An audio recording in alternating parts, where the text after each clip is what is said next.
Shalom. Just forgot some water here. I'll do that right away, I guess, now that I remember.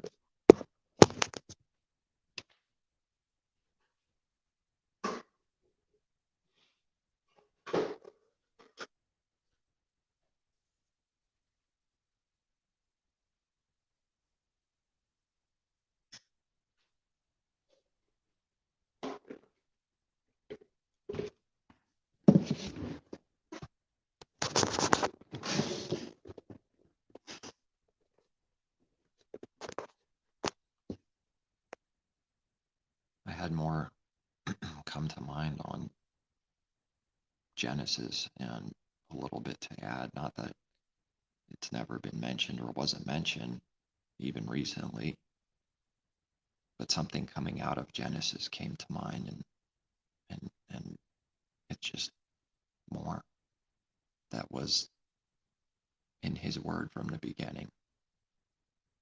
And something about Genesis that the Father shown me a while back.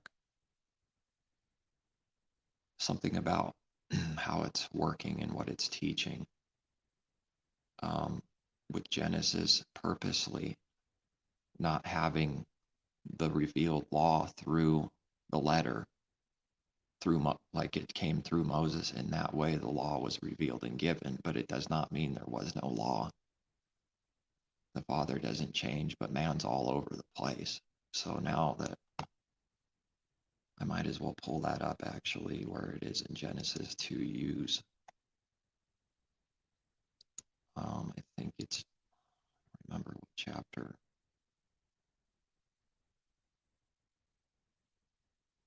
About Abraham.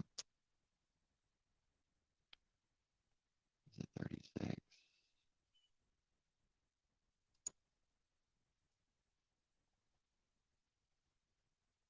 No.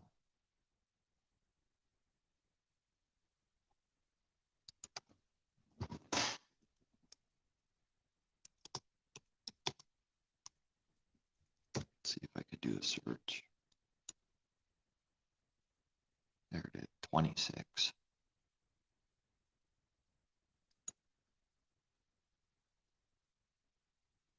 Now, of course, this is in Genesis.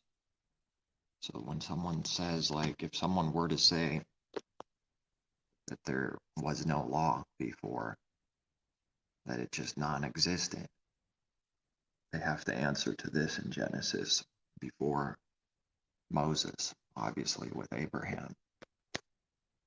I will make your descendants multiply as the stars of heaven. I will give to your descendants all these lands, and in your seed all the nations of the earth shall be blessed. And the nations, the Gentiles, the unbelievers, sinners. Many are called, few are chosen. And now anyone that's believing in Messiah, this has been fulfilling that prophecy. And the prophecy is not finished because it's not in full in this age, because it's only very few in contrast to so many that don't believe in and of this world. It will continue to the age and ages to come, this prophecy, until it is all, until the Father is all in all. And that is a simple thing. And truth, all in all, it really does mean exactly what it's saying in this case. It's not difficult or complicated. It's not even a parable that he will be all in all in this verse where we read that. So then if there was no law at all, no commandments, how is this possible? Interesting, that seed is Messiah, pointing to Messiah, of which all believers are of that seed. So the spiritual seed of Abraham, those born again from above, is connected in this way, but it's not through the flesh. It's not through the natural, as it was of old only, which is man's only understanding. But the Father always, he always had the understanding. He never changes. It's that man didn't know. It wasn't revealed to him until through Messiah. The revelation was kept hidden of old in times past and ages past, like we read that mystery of the gospel and everything that's true, all his word, everything that's spiritual, everything that's of the heart, everything that's of spirit, all hidden until the revealing through Messiah, revelation, needing to receive revelation from him, well, daily, as often as possible, every day, as far as learning from him and hearing from him and learning to keep his commandments.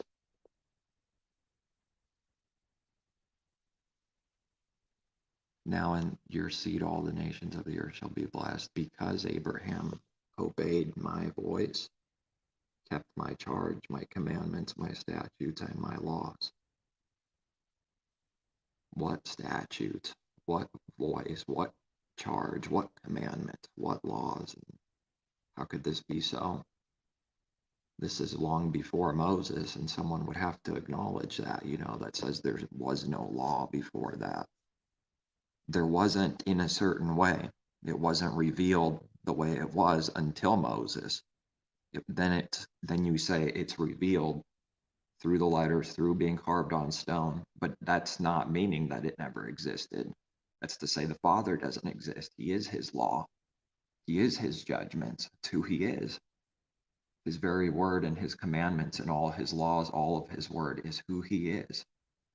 It is all from him. It's who he is. Therefore, when man only sins, he doesn't know the Father. He doesn't see the good. He doesn't believe he's good. He can't see how the Father is good and perfect. He can't see these things. He only sees the command and letters and law and word, the literal word, through his natural understanding, which is never the understanding, because our thoughts are not his thoughts. Our ways, that means Adam and Eve, all of them, all people, are not his thoughts and ways. They're our own ways when it's of self. And that's another truth in Scripture, pointing to, adding to, confirming, lining up with so many other witnesses in his word for this truth that Adam does not understand and can't get it from himself. He can't keep the word. See, that's just another precept, another word about his thoughts not being our thoughts, and our ways not being, or our thoughts not being his, and our ways not being his ways. His ways are higher, so much higher, as high as the heavens are above the earth. That's how much higher. And the point is a lot higher. Some number amount is not the understanding or important thing. That's like straining out at gnats, making up some tiny worthless thing to be everything. That's not what it is. And yet that's something like that. It's so higher, so much higher. We have to receive his thoughts. There's a way to receive his thoughts while it's true that our thoughts are not his thoughts forever, till that old man perishes fully. That's going to be so. It's going to be true that our thoughts are never his thoughts, but there is a way to receive it, to receive his thoughts. That's where that's where man just can't believe. He's going to stumble at that, at every word, really. If he tries to understand, he's going to stumble, because our own understanding is going to make us stumble because of being offended. Because it's actually exposing our heart, it's exposing us and the inability to keep it, which is insecurity breeding inside and causing offense through being angry that self doesn't even understand but can't acknowledge it. So someone can start getting real angry because they're not understanding for real, but they can't acknowledge it. See, that's through how someone's getting angry and offended at something, because they don't know. Someone gets angry about not knowing, because that not knowing is proving that we are not God. We are not Elohim. It's utterly proving that man is no God. That's why man gets angry, because every work he does under the sun in pride is needing to confirm the delusion that he is God in his own heart, that his rebellion and his own way stands, and that he could do it all himself. He can't. That's why he goes even extra blind and in a delusion when he hears a truth. Snakes go off in his mind. Their father, the devil, goes off in their mind, and their corrupt mind and darkened heart doesn't comprehend or understand. So then someone gets really angry, maybe even raging angry at lack of any understanding and sight, and the true light and his word exposing the heart that it's a sinner, the very thing that someone's covering themselves and running from all this time. That's the very precious covering that Adam and Eve make. That's why it's made, to hide its sins. That's why it's doing what it's doing in all kinds of different things in this life and all different examples. One image looking a little different than the next, but the heart's working is the same intention to cover its sins. So when truth hits someone, it's seeing right through the cover. That's its very precious cover. That's why it exists, to hide sin. So then light reveals darkness, sin. All sin is in darkness. And darkness is counting on that darkness out of beastly instinct, out of just knowing how to do evil, well taught by the God of this world. That when it's feeling exposed, it needs to start really covering up even more hardcore because it's feeling naked. And when sin is exposed and being seen, and someone's sensing that, the shame starts coming to them, the very thing they're running from constantly and won't acknowledge. So there's shame, but it's hidden, it's buried and covered. There is shame, and yet there's no shame. My people have no shame, we read. See now the discernment needing and rightly dividing needed between these two shames, because it contradicts with the letter, contradicts what I just said literally on the surface with the letter.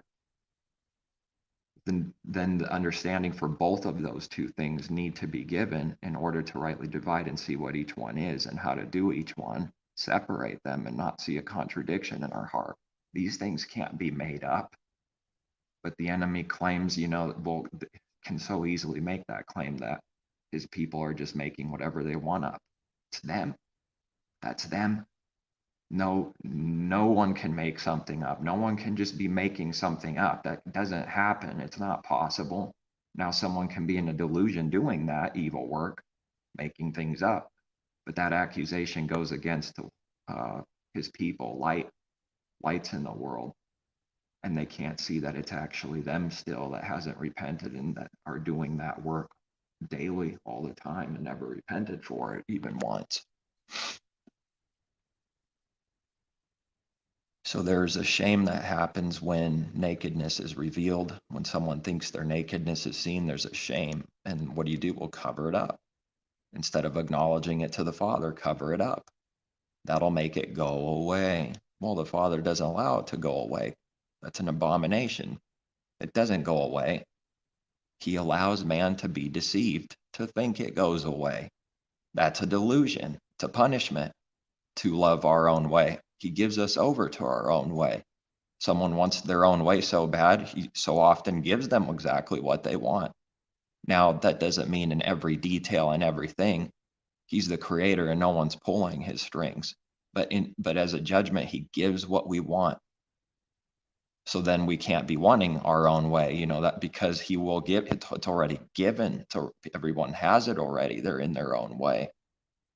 And since our own way is sin, and which produces death, our own way is death. It's bad for us. So man wants what's bad for himself, death.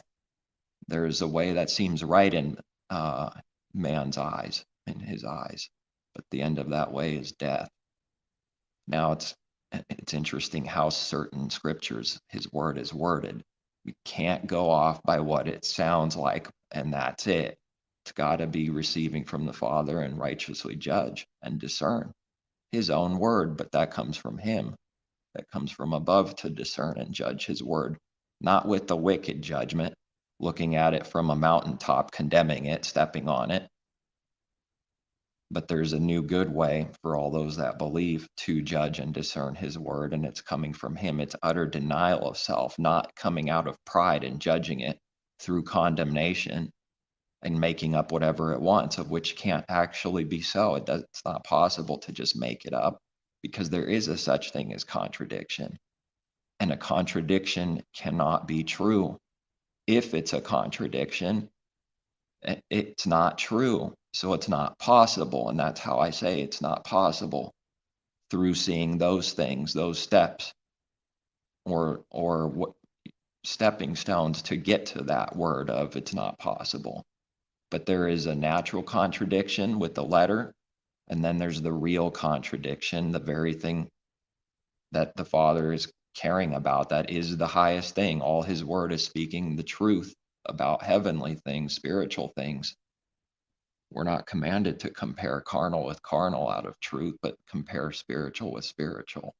All his word is spirit and spiritual. Now, all of it needs to be coming from him to receive understanding for any word, every word.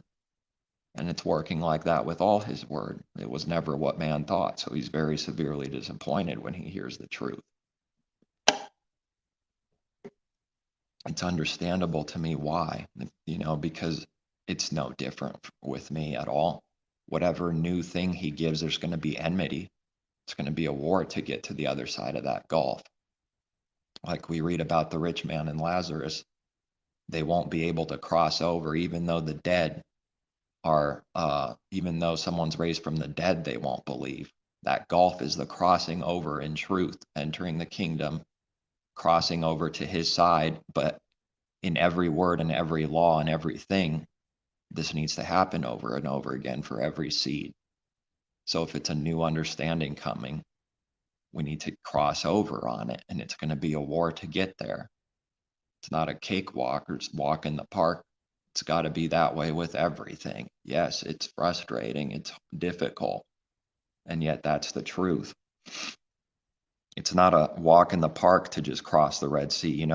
You believe you're going to die, that the Egyptians are coming after you and they're going to kill you. The enemy's going to win. The enemy's going to take over. There's no hope for me. I wonder how I know this. Gee, I wonder why and how I know this. Because I never did that? Lies. No, because I've done plenty of that.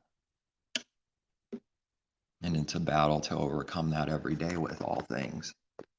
But when something new comes, it's like starting all over again with that thing until understanding's given in that new thing, a new seed, a new teaching, an understanding for our heart.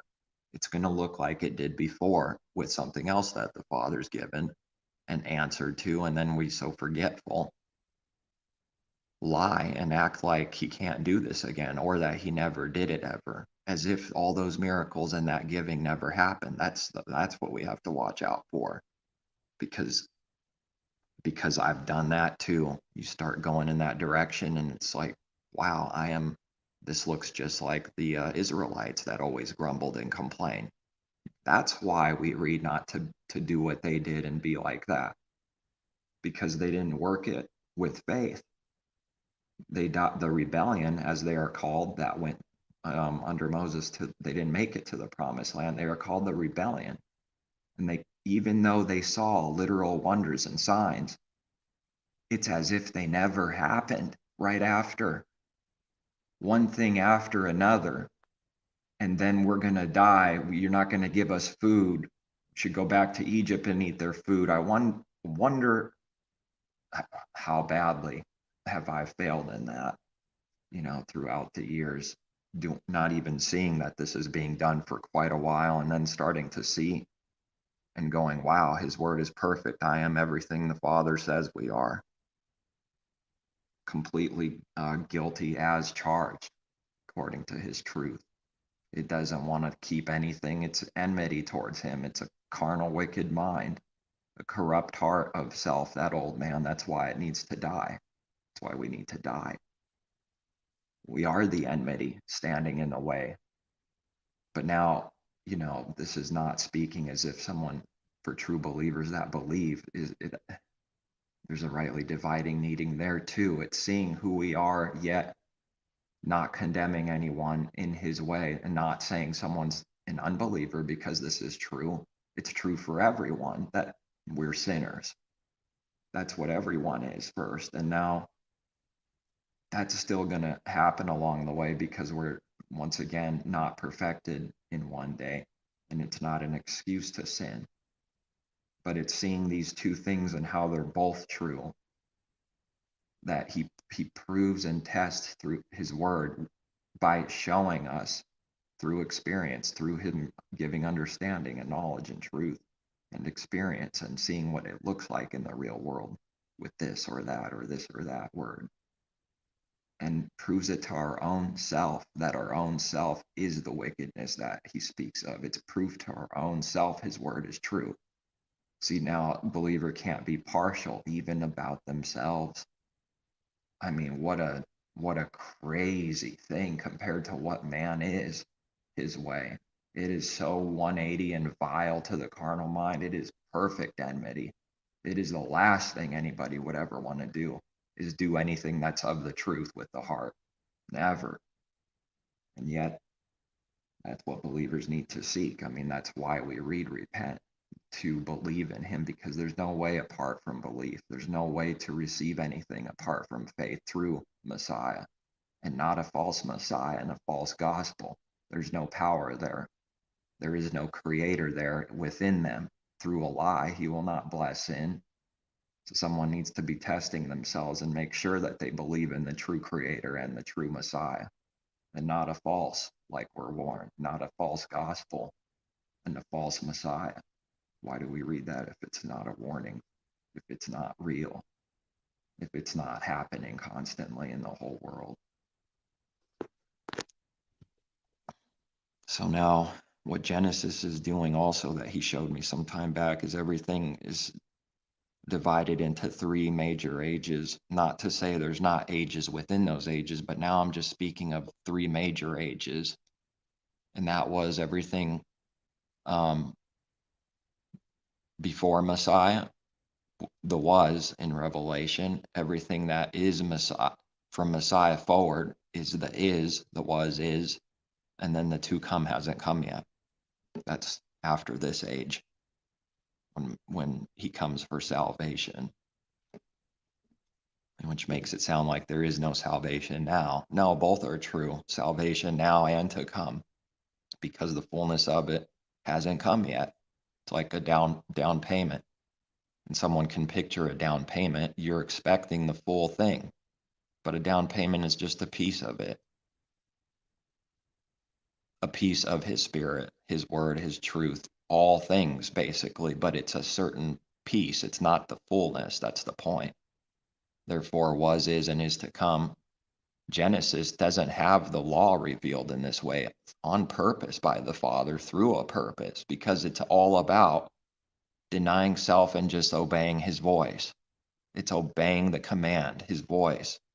That's what Abraham is the perfect example for this. But first the natural, then the spiritual. First through the natural way, like with Abraham, then through Messiah, spiritual, speaking to us in spirit. That's his voice, but a outwardly voice that the carnal ears hear. Those aren't the ears that can hear.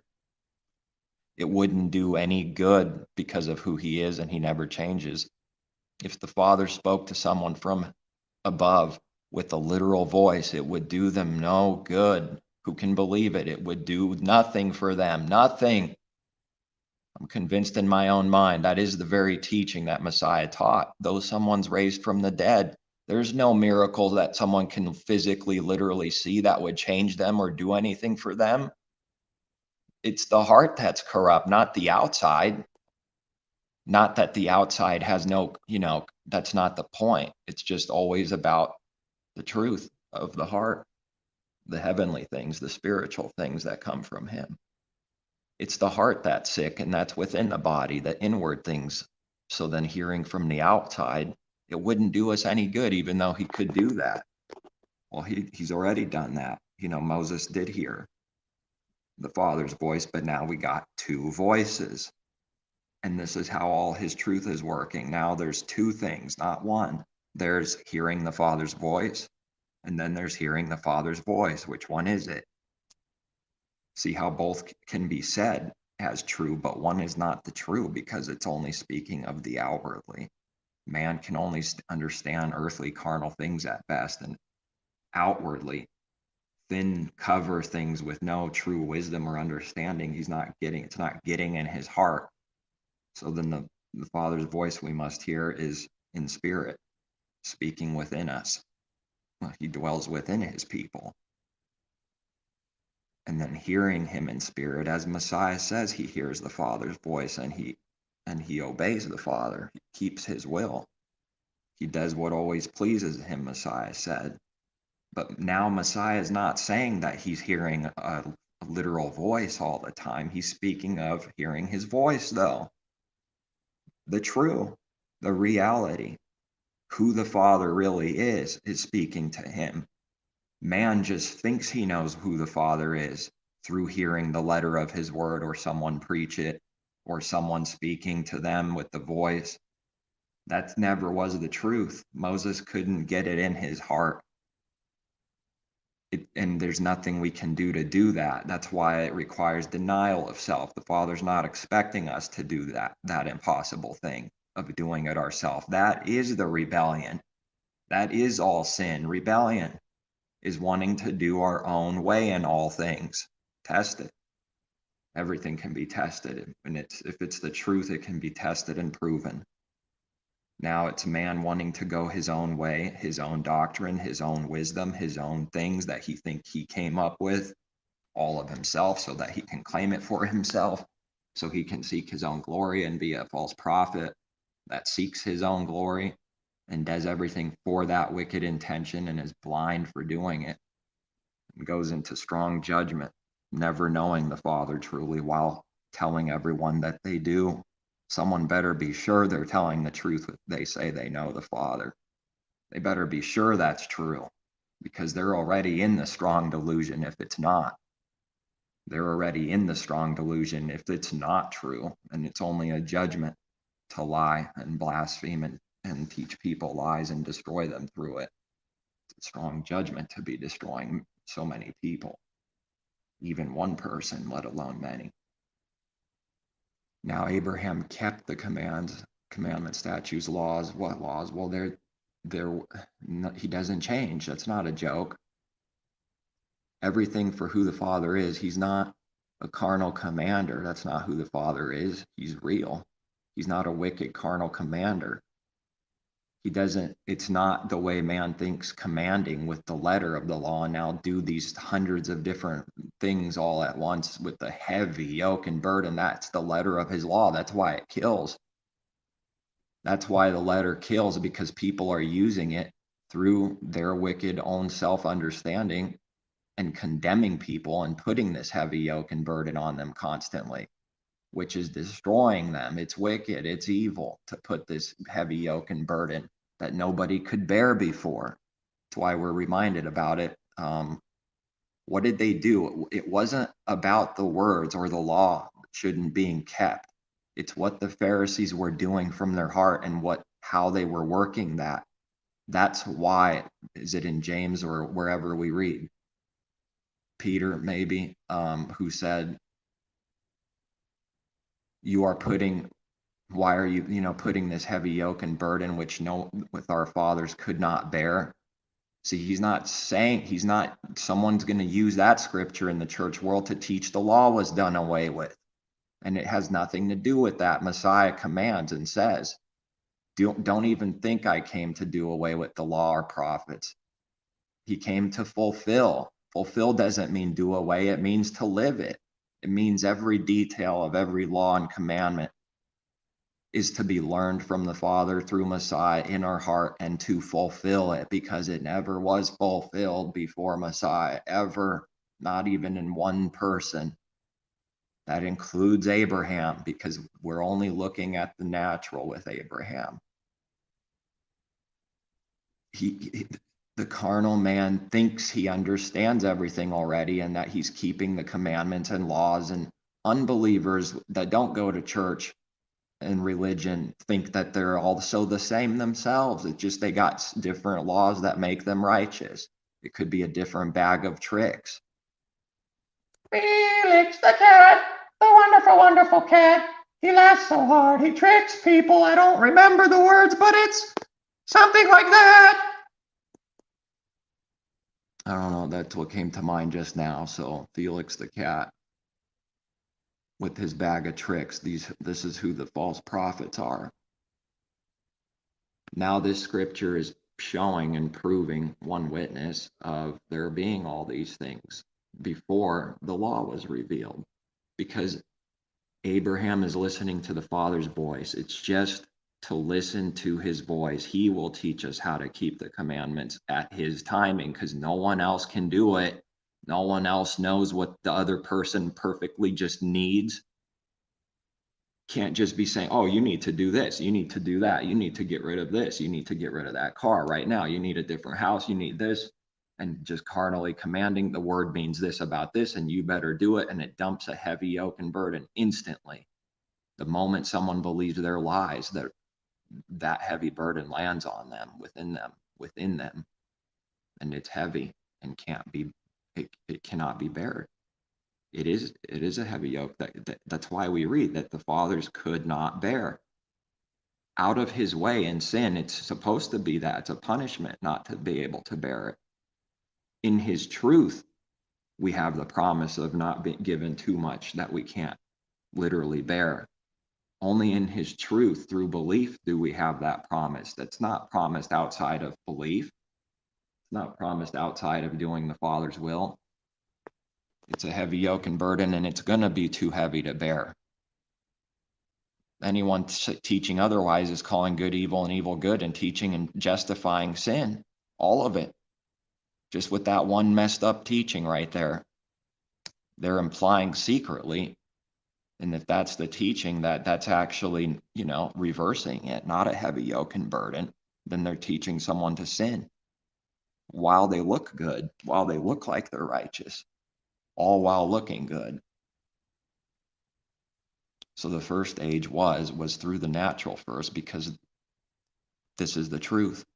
Now the apostle speaks on this, saying not the natural first, not the spiritual first, but not the spiritual first, but the natural. Afterward, the spiritual. First the natural man, the old man of earth, then the heavenly man from heaven. Why do we read these things?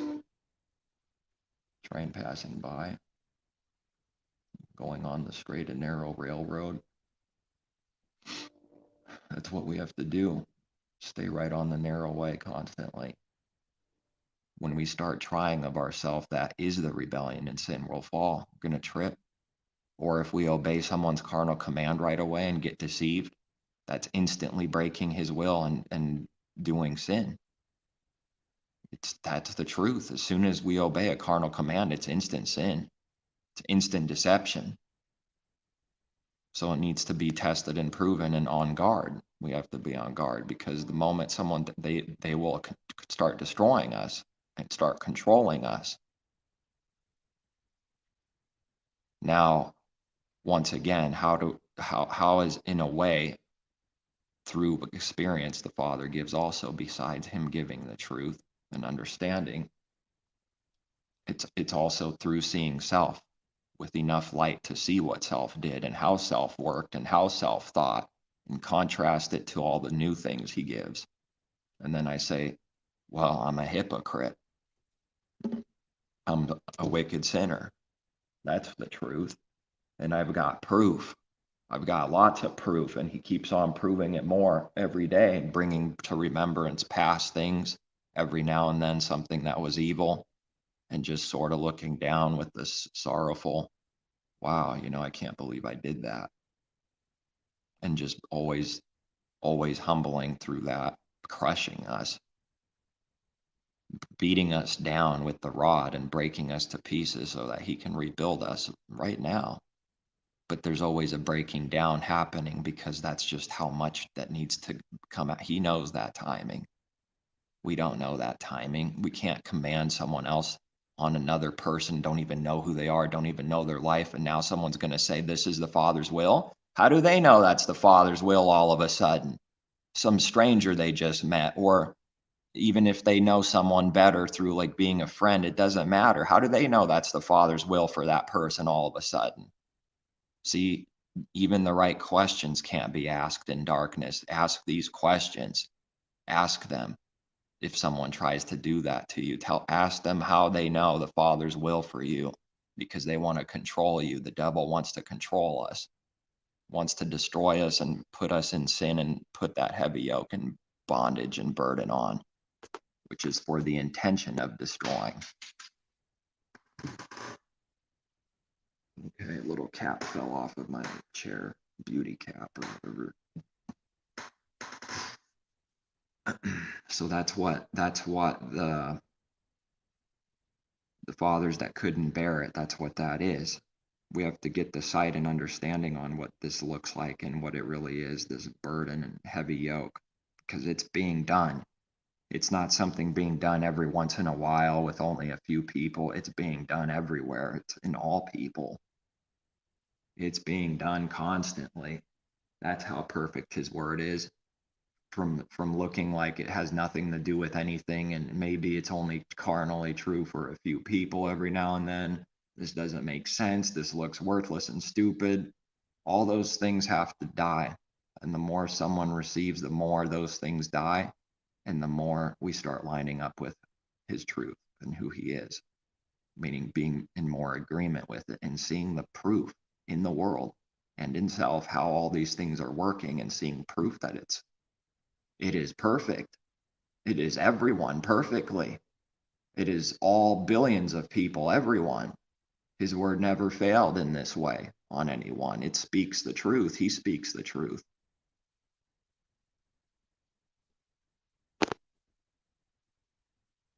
Lies go and breed complication. The enemy doesn't want to hear something so simple that a fool cannot err, to bring out how simple it is. A fool cannot err. That's to bring out how simple it is and how foolish the fool is for not seeing it, how blind we are without seeing it, without being healed and acknowledging our blinding to be healed.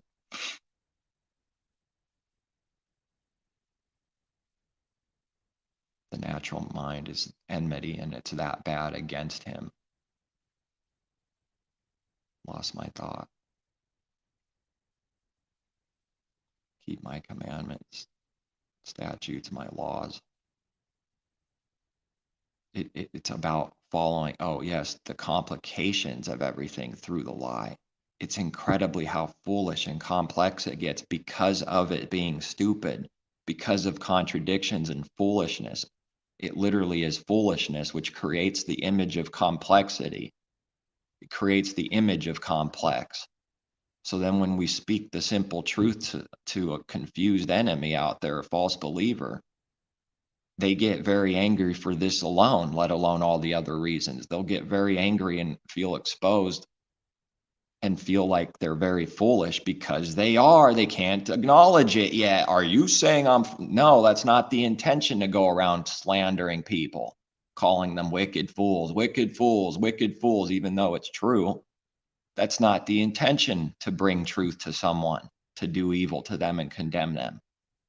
But someone should know that if they're hearing the truth, it's shedding a light on them, exposing their reality within, which is foolishness. So then they're going to feel that exposing and speak out of it. Are you saying I'm a fool? Are you saying I'm blind? Why are they doing that? Because of what I just said being true. Exposed by a light, therefore worry and fear and cowardly fear all come forward. The very thing everyone's hiding within with their cover, like Adam and Eve. When light shines and reveals the darkness, it brings out these real sins and the condition that man is in. Then he speaks out of that naturally like a brute beast and says, are you calling me this and that? And then it's all evil to the person. They think you're just speaking and doing this because of just doing evil to them and condemning them like they do everyone. They think you're doing what they're doing constantly. You're just like everyone else, doing the exact same wickedness constantly. So much lies and evil being done. I mean, yeah, how impossible is it to believe a believer by the time someone sees one? How impossible is it? It's like the impossibility of the rich man entering the kingdom. It's easier for a camel to enter the eye of a needle than for a rich man to enter the kingdom of Elohim. Then after this, the law was revealed through Moses, through all the right words, the very word of the Creator that Moses heard literally from him. And now only receiving that is not the understanding. It never was. That never got to the heart. They're just the right words. And there's an importance to his word. Obviously, it's not garbage, his revealed word. He teaches us through his word. He's one with his word. It's all one. As soon as the Bible is separated from the Creator, it's wicked. That book, it's better to have it never even knowing about it than to do what that is that the church world does. It's better that they just burn them all up and stopped what they're doing than to continue to do what that is they do.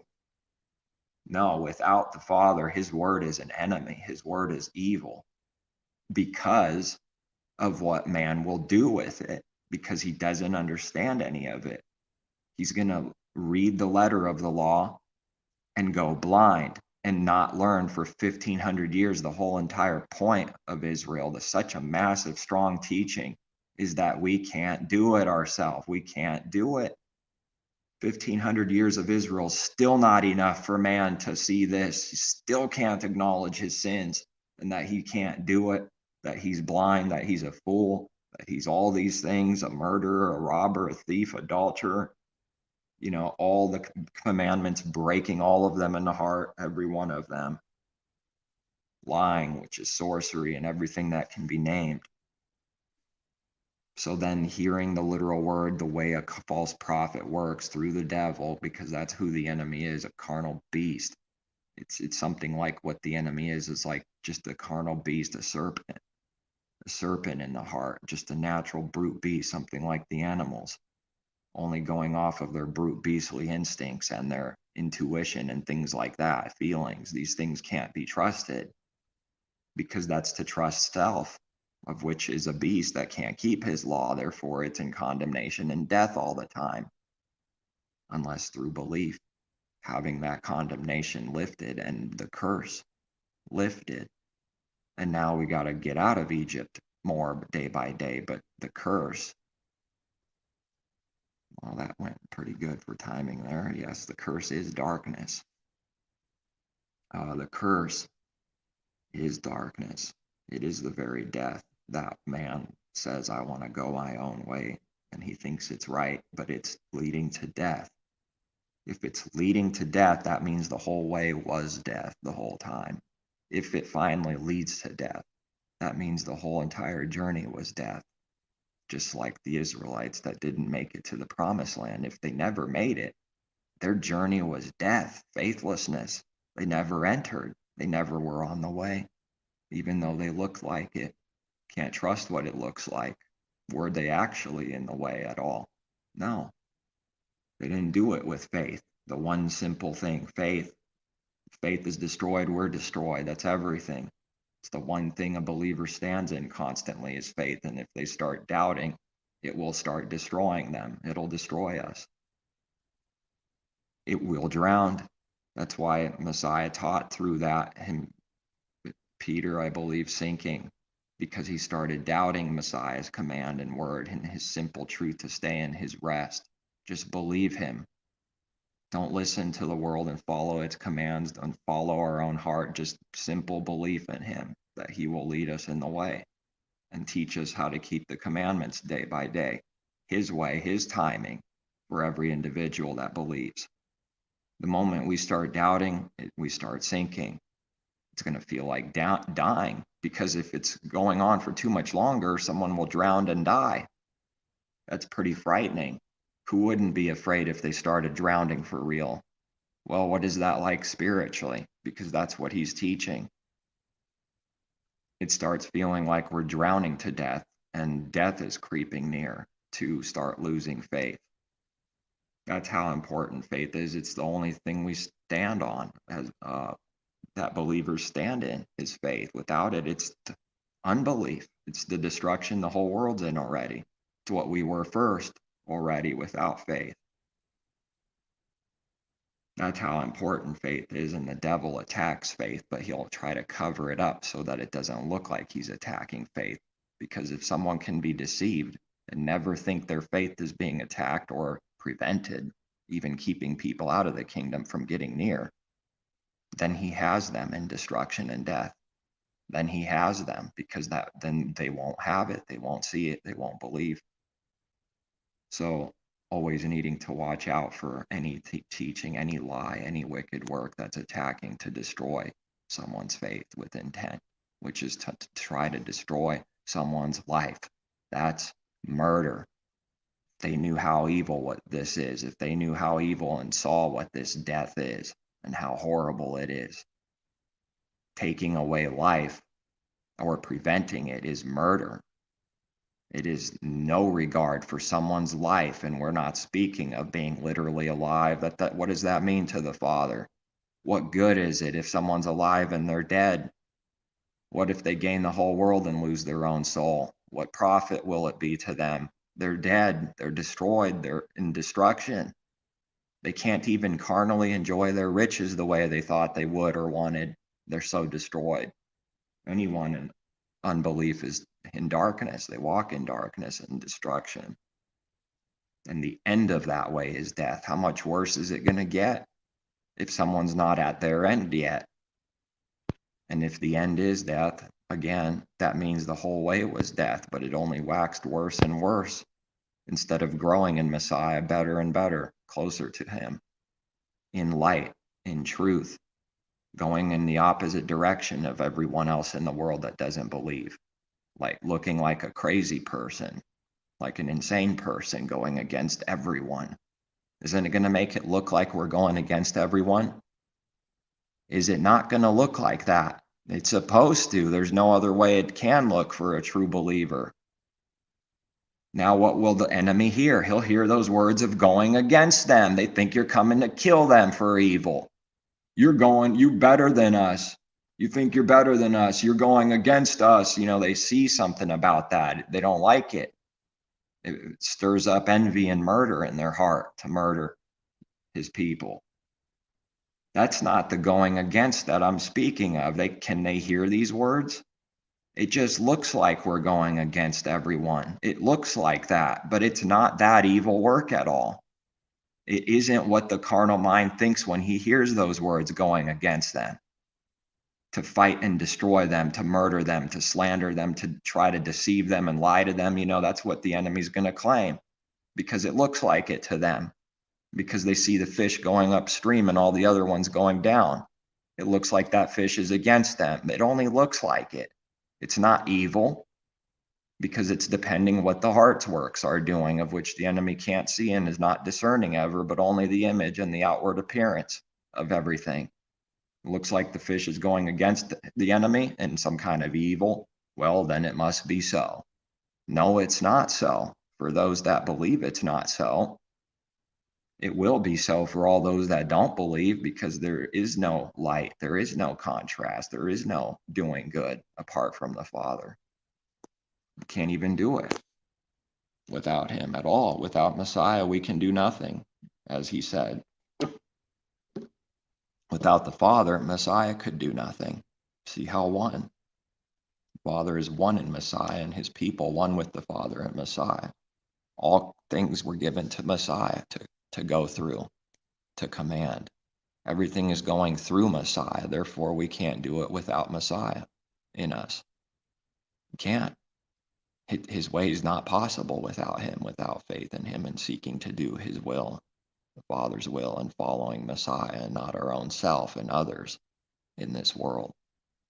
So that first age was, and the second is the spiritual, the 6, 7, and 8, the order of the numbers even, because man was created on day 6. From there, that's who he is, carnal. 6 is representing that carnal, natural man that all is beastly in sin. Now we have to enter his rest, which is the 7th day. To enter into Messiah's rest is to believe in him and to believe in the Father and want to seek his will. That's entering his rest, which looks like something, which is life, which is an actual reality of something. It's rest for someone's soul. It's rest for their life. It does something. They're not just words. It's not just doctrine for empty words. It's reality. That means you can feel it, if you will, in spirit, his rest. It's doing something good for his people to be in rest. And the unrest is the other thing. All the darkness and evil is unrest. That's what that looks like and feels like. It's a spiritual destruction within to be in unrest. It's feeling, it's something like not being able to sit still and always moving out of insane worry and confusion and anxiety and doubts and all death. That's what unrest is, like the waves tossed in the ocean, always moving in unrest and raging, foaming up the mouth of their pride, the ocean's pride. Now to enter his rest is everything that is good. It's humble. It's no pride. It's to be still and know that Elohim is. Be still and know that I am Elohim, the Father's word. His word says, he says. His word is him and his word, but Christianity only sees the natural carnal thing and separates his word and calls it, they always talk out of it being the Bible. The Bible tells me to do this. The Bible tells me to do that. That's some severe confusion because his word's not separated from the Father. If they don't have the Father, the word is working for evil in them. It's working to do all sin for them. They will use his word to justify all sin. They'll use it for self-gain and profit. His word becomes the very enemy because of what man does with it and the inability to keep the law, the spiritual law. Therefore, it's not his word that's evil, but it's working out an evil. It becomes worthless and void with no effect. No one can believe Messiah's words that that's possible to do, to make his word of no effect. This is what it is to make it no effect. His very word becomes the enemy. It becomes wicked. That's how it's to no effect. It doesn't do anything good for them because they don't receive all the real things from the Father. It's just a book with letters in it like any other book. It has no power. Nothing is popping, nothing is coming to life. The words not becoming living words in the heart. It's like popping out of the pages and then working in our heart, becoming reality. And a believer never sees his word the same way again, ever. And it keeps on growing like that. We see a certain verse that the Father's given someone some understanding on and never see it the same way ever again. That's an amazing thing. And you can contrast those that know him, that have received truth. We can contrast what he's given to what the condition we were in and what we thought those words meant, what that felt like, what it looked like, what we thought of it, how blind we were, how we didn't see anything at all through this verse or that verse.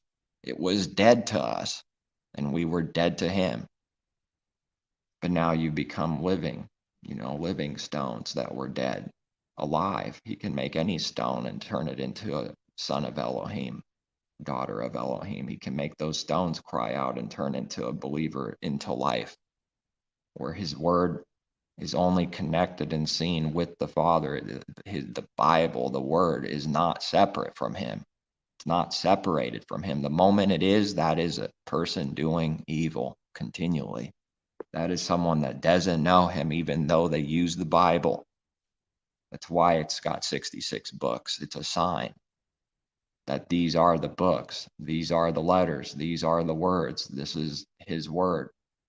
But for our good and understanding to see that carnal man, which is our enemy, because I am my own worst enemy and I must have myself die more because he's foul and wicked. No partiality, then instead of fearing and being offended that it's 66, the number of man with his word, 66 individual books from the Old and New Testament. We actually see good and see truth and an amazing truth. And everyone else, it's catching like a bird getting caught in a net. It's catching the carnal. It's catching the beasts. It's catching those that don't do his will and don't want to. They don't believe in him or know him. It's catching them like Pokemon. They get caught and put in a cage. So his word is used carnally by man of self, and therefore he builds a wicked carnal kingdom, 666. Man is 6. The carnal man takes his word, 666, and with the man and his understanding of his word, it's 666, man and his word. Man's understanding and his rebellion of the word becomes building carnal, wicked kingdoms, 666 kingdoms, in and of this world, which is what religion is. All of it is. All religion is this. Even those that don't use his word are doing the same works in the heart as this. It's no different. It's still the same self-righteousness working inside, whether religious or not. But now entering his rest, we become, the next number is 7 in order. No skipping anything in all things, no skipping. He doesn't allow us to skip anything. We have to learn right through it. Have to learn through it and take the first tiny step before taking another step more. Before ever getting to a big step, those small ones had to be done for real in the heart and kept. Then he will give us more to do. Then when that's done, he'll give us more to do. When that's done, he'll give us more to do.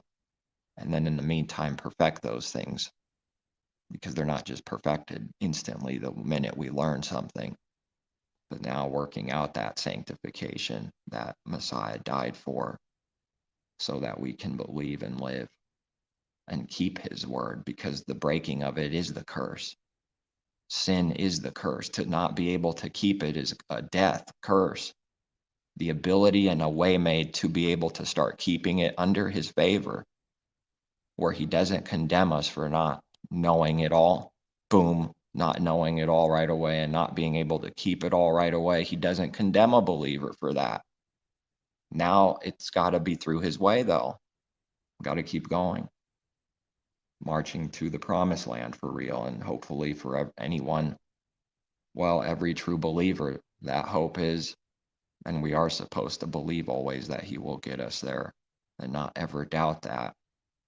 And that's going to be a struggle at plenty of times also, is being tempted to doubt that he won't even get us there, that he's going to forsake us, but it's actually our own stupidity and our own lack of faith and our sin, not him. But we are supposed to believe and trust that he will do it all in us, work in us. What he started, he can finish and must finish. And we can't take over with the flesh now what was started in the spirit. That which is started by the spirit, can we now complete in the flesh? Absolutely not. So it is on him, and we're supposed to put it on him to do this, but we got to be doing it. We're supposed to trust in him and put it all on him to fulfill his way in us and get us there with everything, step by step, and every struggle, every challenge, every sin to overcome and get us through it. That's the only way, is going right through it. Or someone can want death. That's the two ways. Or they can have death. They can go back into deep sin and be in deep, deep death. And that way will get worse and worse, darker and darker as the day is approaching. That wrath being stored up every day, and never the sins forgiven and released, but it's being stored up. But now a believer needing to see and do the good of the day approaching. The day approaching for all good now instead of evil and darkness. And the day is approaching where that light will come in the resurrection, and we will see something we never were able to see in the same way. As now we can't see it fully.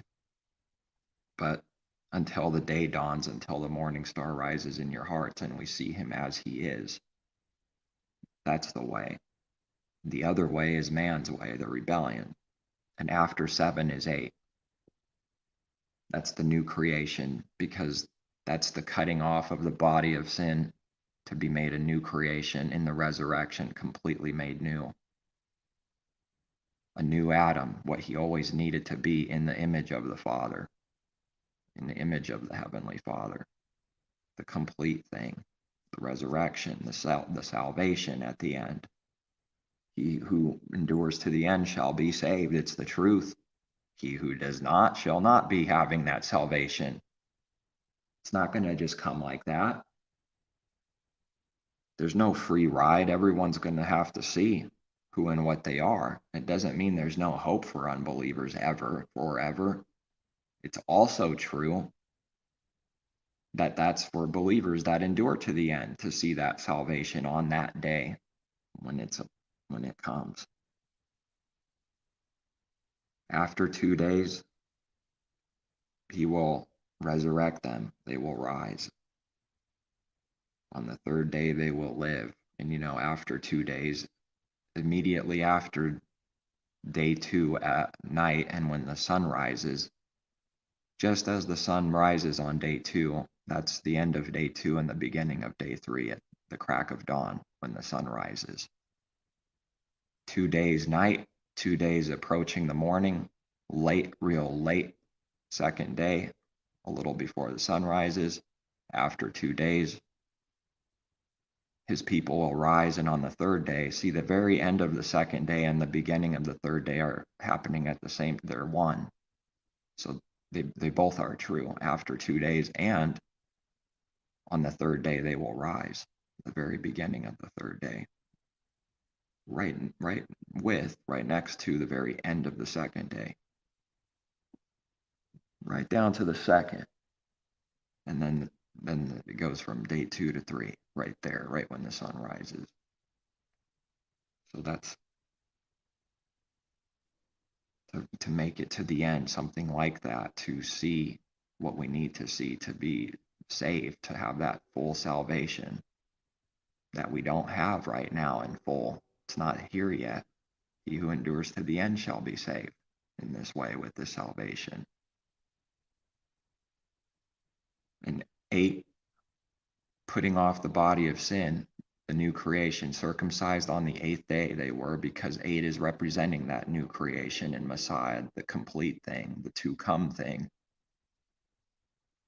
And 8 souls were saved in Noah's day, a type and a shadow of that new creation, that judgment there, the flood. 8 souls were saved. In the ark, salvation, this is the new creation, number 8, which comes after 7, after our life here. We never can be 8 right now until the end of the age.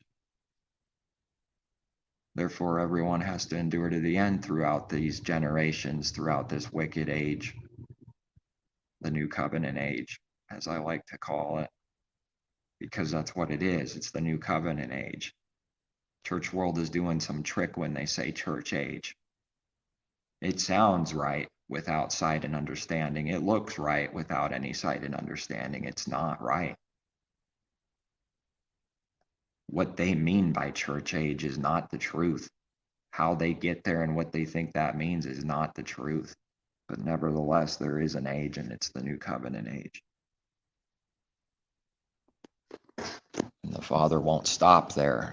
That tree of life is always going to be available until all are all in the Father, until all are saved, all in all. He is the Savior of all people. That's not a lie. They call the Father a liar when they don't believe this and teach the opposite is true, that he's not the Savior of all people. They look at the world and say, not everyone's saved. Well, they're talking about themselves. That's why they believe that doctrine. When they look at the world and don't believe the Father's the Savior of all, they just included themselves when they said that most aren't believers, that not everyone is a believer right now. Look at the world, look at it, it's evil. How could you say he saves all?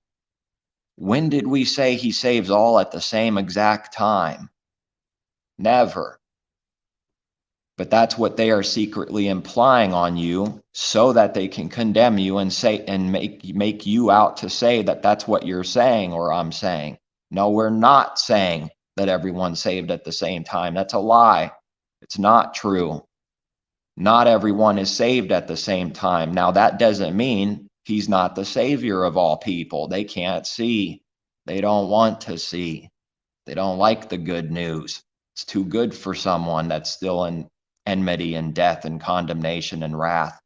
That's evil. That old man that's evil doesn't like the good news. It hates it. And what does the truth always do, since it's a light? It shines in the darkness and exposes who and what someone is in their heart. Therefore, the true gospel exposes the wicked false gospel, which exposes that someone's A false believer in sin continually, never repenting, doesn't know the Father. See, it exposes them, and that's what a beast hates most, is being exposed in the night when the light shines on it. Wants to crawl back into the dark, into the hole where it came from, where it dwells. All these things have to be sought out and to see and receive them from him, because it's the truth that he's the savior of all people. It does not mean he saves everyone at the same time. He's working out a plan that's too big for man to comprehend, and he's giving his plan to those that believe that can be given.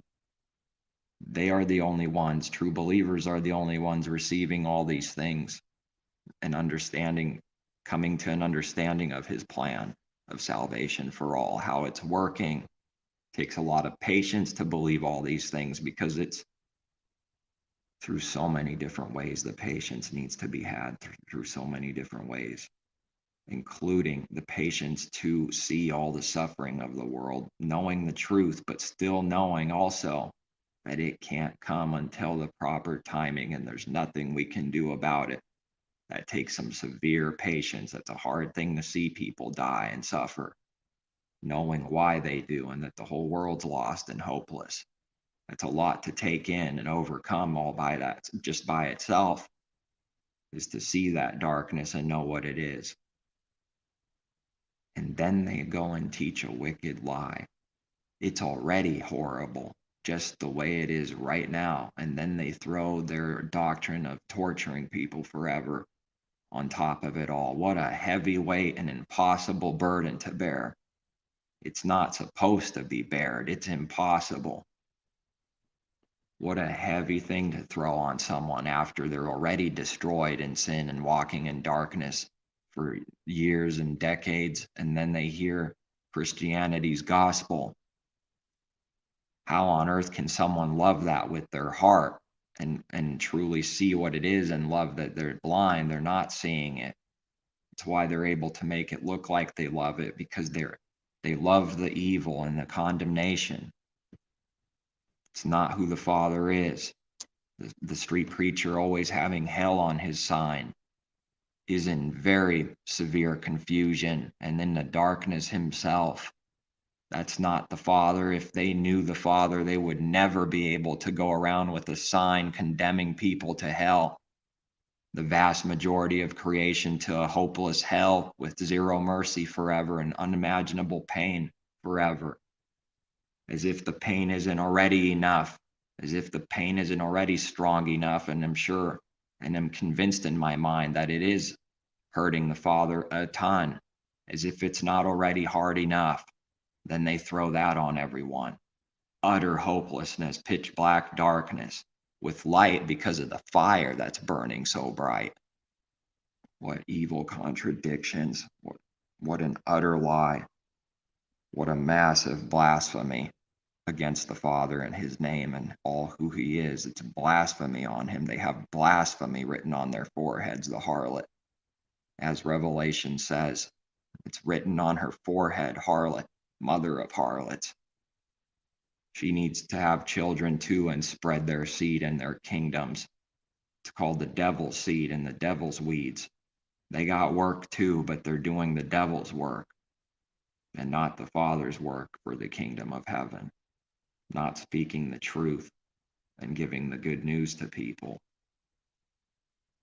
And anyone that doesn't believe it, we don't condemn them. We understand why they don't believe it.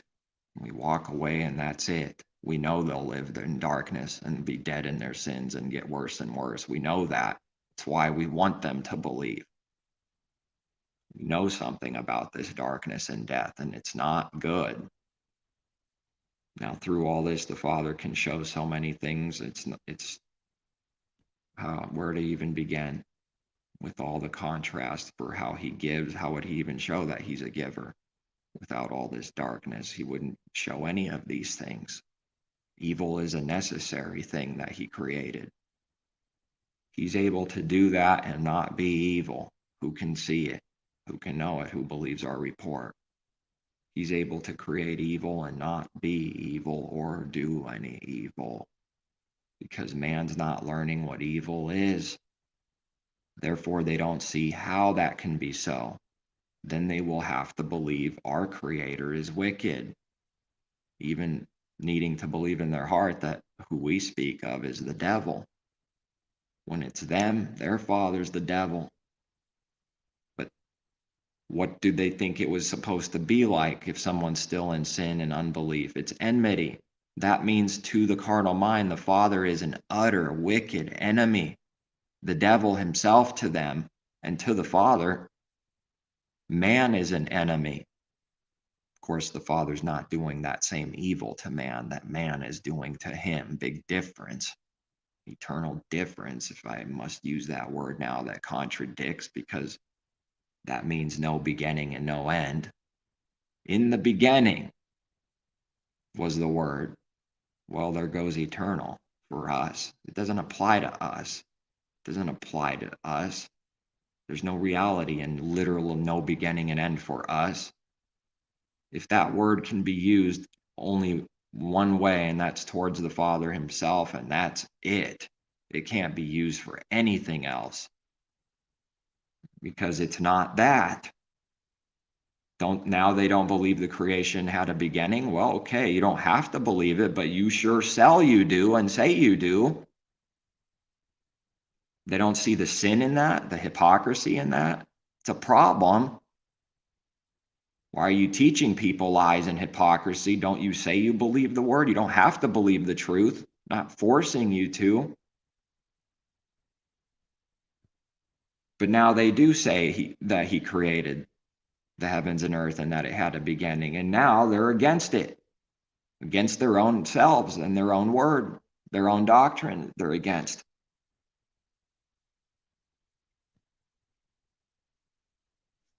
Beginning does mean beginning. So how on earth can that word eternal be used truthfully? It's a false translation. It's a false word. It's not the meaning of any given word in his word. It's not the point. It's not the understanding. No beginning, no end. No. Belief in Messiah has a beginning. It's called the beginning of the new creation. Belief has a beginning for those that believe. It really did have a beginning that was not so before. How could someone say eternal like that and try to use it to prove their doctrine of hell? No beginning and no end. How could this be when man has a beginning himself and is born? And being born from above has a beginning, the true birth that Messiah teaches, born again from above, of the Father Spirit, born and conceived by the Spirit. Conceived by the set-apart Spirit is to be born of the Father. Receiving his Spirit is to be conceived by the Spirit, by the Holy Spirit. He is one. It's him. But now separating that from flesh born, because that's the natural. That which is born of the flesh is flesh. That which is born of the Spirit is spirit. That's why Messiah separates these two things. It's a birth. It's something like a birth. It really is, but it's not the exact same literal thing because it's of spirit to be born again from above. But it's something like birth, the natural birth, meaning it has a beginning, and we know nothing in the beginning. That should be a truth that's spoken to the whole world. That's a given. It's the truth that you know nothing, I know nothing. To teach otherwise is already to be a liar, a sorcerer, a murderer, because lies will destroy people. They will believe false doctrines that will make them stay in their sins. As long as they believe the corruption, it'll keep growing worse and worse. Belief has a beginning. Eternal, age lasting, age abiding, not literally eternal like this way that they try to use to prove their doctrine. Yeah, what about he will have mercy on, and he will endure, his mercy will endure forever. You call mercy hell, or you call hell mercy? Well, yeah, and then call mercy hell. Tortured forever with no end. Does that sound like mercy to someone? Or is that the perfect opposite of mercy, the complete, total lack of mercy? How is torturing someone forever mercy? And how come they don't go to that other side of his word that says his mercy endures forever? His mercy endures forever. One chapter somewhere has it like 20 something times in one chapter. Every other verse is his mercy endures forever. Why don't they tell the people what that means? Since they say eternal proves their hell because of the word eternal, trying to blame it on his word, blame it on a word instead of their wicked heart, their deceitful heart, got to blame it on his word and something or somebody else. How come they don't bring those two words, two scriptures up and put them next to each other and explain it to the people? Tell them how this is so without contradicting. How can you be burned in fire forever? Well, with no beginning, actually. So that means someone was burning before they were born, according to their doctrine. How foolish is this? How could someone be burning before they were born? See, when the question gets real stupid, it's speaking about a lie and something stupid and foolish. If we answer that as if it's a question, it's going to be sin and foolishness. Don't answer this. Expose it. It's not supposed to be answered. That's why the question's being asked, to bring up the contradiction, because it's a lie. Don't they say forever means forever? Well, his mercy endures forever. His word says so. See, they got a problem with that. Nobody's bringing it up. Just this one problem that's massive. Their whole doctrine and their massive judgment, so-called, burning people alive in fire forever, hinges all on one word, eternal. So what about his mercy enduring forever? Or are they going to try to say both are true? In that now two contradicting things are true. Now we don't have a letter contradicting or the image contradicting. This is a real contradiction within. It's a literal contradiction and it can't be resolved. Which one is it? Because it's not both. Someone's not burning forever and he has mercy forever. His mercy endures forever. They call mercy wickedness and lack of mercy, and they call lack of mercy mercy.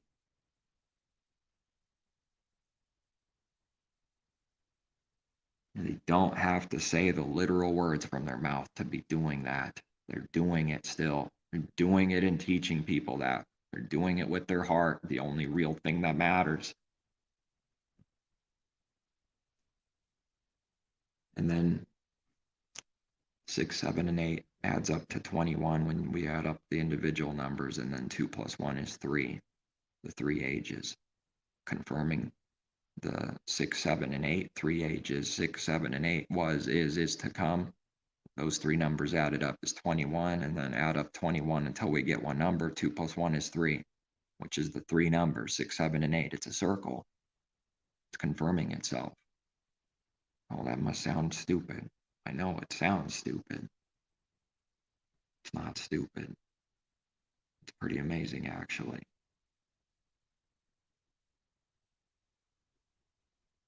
I think the devil doesn't know something about this. I wonder why 21 is in casinos. I wonder why that's such a big number. Maybe because there is a truth that's good that it doesn't know of, the one I just spoke of.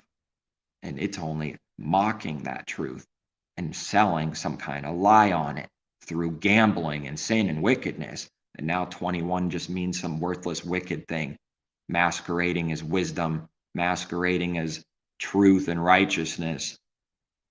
And they have no clue what their 21 is meaning at all. Blackjack. Yeah, it's pretty black, Jack. It's pretty dark to be in unbelief teaching people hell. It's pretty black, Jack. That's right, it's black. That'll destroy someone utterly. The very second they believe that lie in their heart, it's already working destruction in them and all hopelessness because it's a lie. Because it's really working like that. The Father won't bless sin. No, he won't. Where's the teaching on that? That he blesses sin. that he brings forth the wages of death within us for sin. He doesn't do that. So then Abraham obeyed his voice, kept the laws. And then the law was revealed through Moses, the letter of it, all having a purpose. But then the other thing I wanted to mention, and saying more in Genesis, finally getting to it, is in Genesis 2. This is the history of the heavens and the earth when they were created, heavens and the earth. In the day that Jehovah Elohim made the earth and the heavens, before any plant of the field was in the earth, and before any herb of the field had grown, for Jehovah Elohim had not caused it to rain on earth. And there was no man to till the ground, to do his work. That's what Messiah is saying. Don't turn back from the plow. Anyone that turns back from the plow is not fit for the kingdom. It takes work. It's hard work. It's either this work or the devil's work. One of the two everyone's doing, more or less in each, but everyone's doing. There was no man to till the ground. But what stood out about more in Genesis is that he did not cause it to rain on earth, but a mist went up from the earth and watered the whole face of the ground. Watered the earth. The mist went up, and he didn't cause it to rain yet on the earth. And rain comes down from heaven, comes from above down. But look at this. But that wasn't so yet. A mist from beneath came up and watered the whole earth. The heavens and earth are one. Because of sin and corruption, now the Father can show how he gives from above through rain. Without the curse and sin and death, see, everything that the Father does is working out a plan for some kind of good through the actual sin that we have to overcome. It's not meaning the sin is good. It's just meaning that he's good and wise and amazing and powerful. Even though it's some kind of curse and sin and bad, he's working out a good plan because of it that would not be so without it being a curse like it is. Now he can show us what it really means for heaven to be one with the earth. Father, on earth as it is in heaven, let it be on earth as it is in heaven, like it was in the beginning. Messiah is the beginning. We go back to Genesis, back to the beginning in belief in Messiah, which is simply listening to his voice like Abraham, but in spirit. There's where we separate Abraham. Abraham hears his voice through whatever means that he did. Now we hear his voice in spirit. Those are two different things, yet they're the same words. So that's how we can say Abraham heard his voice, and Abraham did not ever hear his voice. Both are true. Just like Messiah saying that which is of the flesh is flesh. Somebody is born literally. That's true, right? Someone's born. And now someone can be born again. Well, how? Because it's of spirit, separate. It's something like the natural, but it's separate. So someone can be born again, which is not so. It's not possible through the natural to be born again, but this seemingly contradiction is solved when we seek the truth, and he gives us understanding to see the two things and teach us what they mean, to be able to see what these two things are and separate them, rightly divide them, because they need divided rightly. That's how we can say Abraham heard his voice and he didn't hear his voice. He never heard the Father's voice. Messiah heard the Father's voice. But he did hear the Father's voice, Abraham. Well, naturally, outwardly, never within. The Father was not truly residing within his people, only the types and shadows of it. which is him dwelling in the temple. That's why his presence and power, his glory, however he manifested that in the literal temple. That's why we read he did that, because man's not understanding what it's meaning. It never meant the Father dwelling in a literal synagogue. It only looks like it meant that. So that's why, and the other, I've said it before, when someone builds an entire kingdom in a church building, they don't know the Father. They don't have the Father, because they would never do that if they knew him. It's proof that they don't have a clue what it means that the Father dwells in his people. They don't know. And answering some smart aleck words with wisdom is not knowing at all. It doesn't prove anything. It's why the apostle says we don't speak with words and empty words and deceit. We don't speak of the wisdom of this world with just words, sounding wise, just answering literally, always hiding everything under that thin cover. Would someone be able to believe it if they looked at a believer question a false prophet, any of them in the world, and watched them go blind? Would they be able to believe the truth? As they watch the false prophet go in a delusion and see him do evil and fill up with wrath in real time, would they believe that believer if they were able to see it every time with any false prophet anywhere in the world? Would they? They wouldn't. They wouldn't. No, only those that are of the Father can hear his word. They won't, even though they looked at the evidence and proof and saw it with their own eyes, that the false prophet was doing evil and going blind and could not answer our questions in truth and directly at any time. That's proof of something. They wouldn't be able to believe it if they saw it. Someone shouldn't think they would in unbelief, but they will think that they're strong like that. No, they won't. They've got a soul to save too, and they don't want any of their sins exposed. They'll go against the believer and release Barnabas every time in reality. If they were to see that, they'd side with the false prophet and condemn the believer every single time in 2023, no matter which believer in the world it is. And no, it doesn't matter which false prophet it is that's being exposed. They would side with the enemy if they saw the enemy cowering away back and turning around and running and leaving everything on the table all full of contradictions and unclean mess, proving that they have no clue what they're doing and are only speaking the deceit of their heart and have no clue what the very words they say means at all. They are counting on that cover they sell to cover them.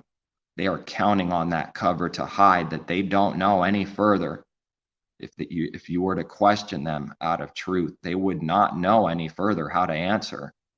They rely on that cover desperately. It's why they're always casting out a sorcery from their heart, hoping that you never see them. And that sorcery fills up the church world and it goes out to people and it deceives them. As long as the other people are deceived, he can make gain off of them and hide his sins in his mind from the people so that no one exposes him, that he's a fraud. I know all of this sounds incredibly vile and evil to the natural man. It sounds so wicked. And it's the only truth I know. It's not wicked. It just sounds real wicked. It sounds evil. It's not evil. Messiah didn't do evil. Of course, he sounded evil to the people against him that didn't really believe in the Father. That's why they killed him. So that midst, that water was coming from beneath, it was one with the earth. And then now rain has a purpose to show something new, something different that he could do, a good thing coming out of the evil. And that's how he does everything somehow, which is pretty stunning, beyond comprehension. Every single evil, for those that are wanting to do his will, he's working it out for a good that we couldn't even foresee. We're supposed to believe that, which is going to be a struggle at times, a lot of times, to believe it. but needing to believe it, though, that he will work out something for the good, even though we don't see how right now in real life about things, whatever someone is going through. For those that love him, he will work that good out for a good purpose and for his people to see it, to actually see it. Unbelievers never see it, so it's not working out the same way for them right now. They never see it. It means nothing to them. There's no power. There's no life in them. But this is for those that want to do his will and put their trust in him to do his will. That he will work out all these things, all these evils and sin and everything, our failures, for a good purpose that would never be able to be so unless it was through that very way of screwing up, sinning. And then we have to learn what on earth we did and repent and keep going, keep growing. That's the kingdom of heaven. It's like a seed. Starts out small, ends up a big tree full of life, able to feed others because now that tree is big enough to produce some fruit. What do they say the Father's going to do for all people in the ages to come? What do they think he's going to use his kingdom for, his people? His people are the kingdom. They are the New Jerusalem, that every stone and precious thing is each individual believer building up that New Jerusalem. What do they think he's going to do? Conquer and destroy all his enemies. Not the way the carnal mind looks at those letters. He obeys those letters. He goes out and kills in God's name for religion. So then when some people expose that and say that with the mouth, killing in the name of religion, they actually have a little bit of something that's right. Those words are right. But will they believe the truth if it were told to them? Would they be our enemy, even though we agreed with what they said? That religion, that's evil, killing in God's name and religion is the delusion. It's not who the Father ever was or is. That's man who's that. That's man trying to understand his word and justifying his evil. He uses his word to justify all the murder that his heart already is. Man already is a wicked heart and wants to murder and condemn others, throw them down, raise self up and worship self's image. So now he can use his word all day long to do it and justify it. That's right. That's how religion is using his word, to justify all their wickedness and their sins and cover themselves, forgive themselves. They forgot that they can't be commended by men or self, that only comes from above. It's amazing so much in Genesis, isn't it true? He declares the end from the beginning. Well, I'm seeing proof for that being true. And just everything being in the beginning in Genesis, he declares the end from the beginning. It's all in the beginning what the end is. And the end is the beginning, and the beginning is one with the end. And it's working out through time until it's complete.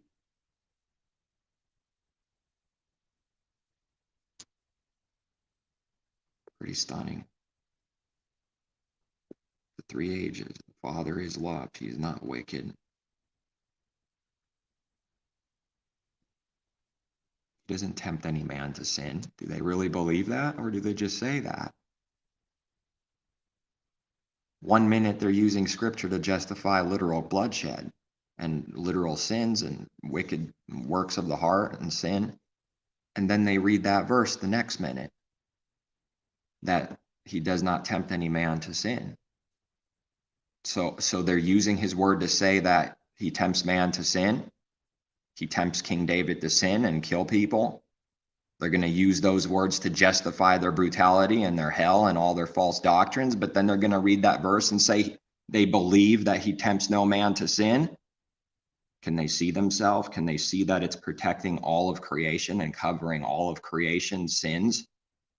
Adam and Eve is covering everyone else's sins so that they cover themselves. They can't make it about man, about self. They got to blame it on the Father, a false God they created. They're not actually doing it to the true Father. in reality, even though they do the evil towards him, but they created their own God. They're not speaking of the Father. When they say God, they don't know the Father. They're speaking of the God they created, the golden calf, and they're blaming all their wicked doctrine and their wicked heart and sin onto God and saying God's doing it all. It's no different than the psychopath they show in the movies that's all double-minded, literally, and schizophrenic, and is blaming everything on a created thing that he created so that he doesn't take blame. He's the thing that created that second thing. What on earth is that delusion?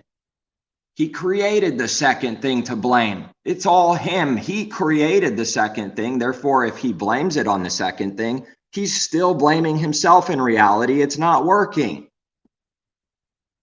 He's so desperate and lost and in destruction, he needs to believe his own lie. It's a strong delusion that it's working. If I create another Ryan that's imaginary, and then what? Well, when I need to turn him on, I'll turn him on. If I go to court, now all of a sudden I turn this on and I start masquerading and acting like I'm innocent. When I need to turn on the evil Ryan, then I turn him on. So then the person can blame all their sins onto the imaginary thing that they created. That's a God working in its heart, or it's a God heart. It's a prideful heart. That's someone that believes they're God in their heart, Elohim in their heart, to do that work. They think they can actually do that, and they can't. Thinking you can is all wicked pride. It's to believe it's a God in its own heart. It speaks, and therefore it is. It can't speak, and therefore it is, ever, about anything. Never. And dropping the Bible here, saying I'm going to drop it real quick, is not proving against what I just said, being able to do that. They can't see. Dropping a pen on the ground isn't proving what they're saying. They can't see. They're blind. It's just true. It's an evil thing, and it's destroying many. It's destroying many. Many false prophets will go out and deceive many. If I create a false Ryan and blame everything on that false Ryan, I still blame myself. I still did it. There's no change in reality. It's not working. He's not imputing his sins and dumping it on someone else. It's not working. Father will leave it on him, on me, as an example. Creating another Ryan, it doesn't transfer the sin and blame it on someone else. It doesn't work. Father doesn't allow such wicked foolishness to work. By his own hands, he created the second person. How can't people see that it's still blaming its own self by dumping it on the thing it created? It's not working. Why do we read that about the golden calf? Why do we read that if it wasn't true? What does it mean if it's not true? What does someone say it means? Just for fun, to tickle someone? Like a Teletubby laughing? That the Father's word exists about the golden calf and the Egyptians and the rebellion and everything we read. They think his word is vain, that we don't read that for a reason, that it isn't true for all people. What do they say is the reason that it exists? Just a story to tell kids at bedtime? What do they think a kid's going to see if they told some of the Father's word to a kid at bedtime? What do they expect the little kid with no understanding to see besides evil? What's the kid going to think when he's told a story about King David and what King David did? Wasn't he a bloody man? Didn't he kill a lot? What is that kid going to see? Something spiritual, something good and real out of that? Absolutely not. They're only going to see carnality at best, the wickedness at best, evil. Teach them to do evil.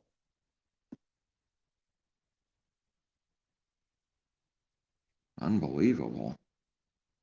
They put false burdens and wicked things on kids too, because they need to show how much they love kids. They have to act like they care about kids. We don't do that.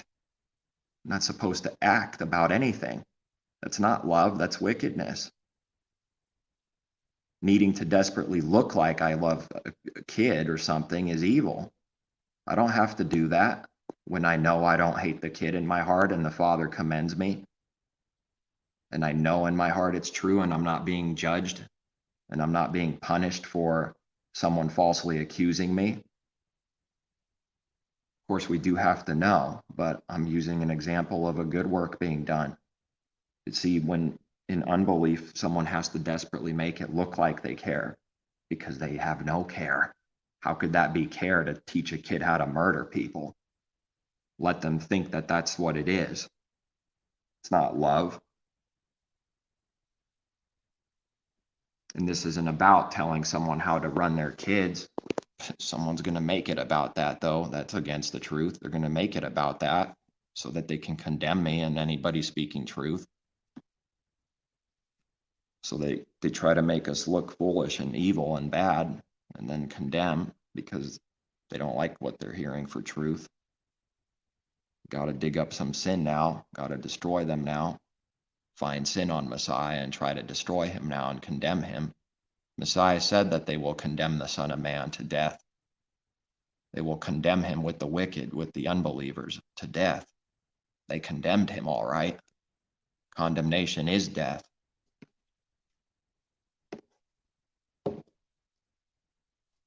They do these works because they're in a condemned condition still, under the curse of Adam and unbelief.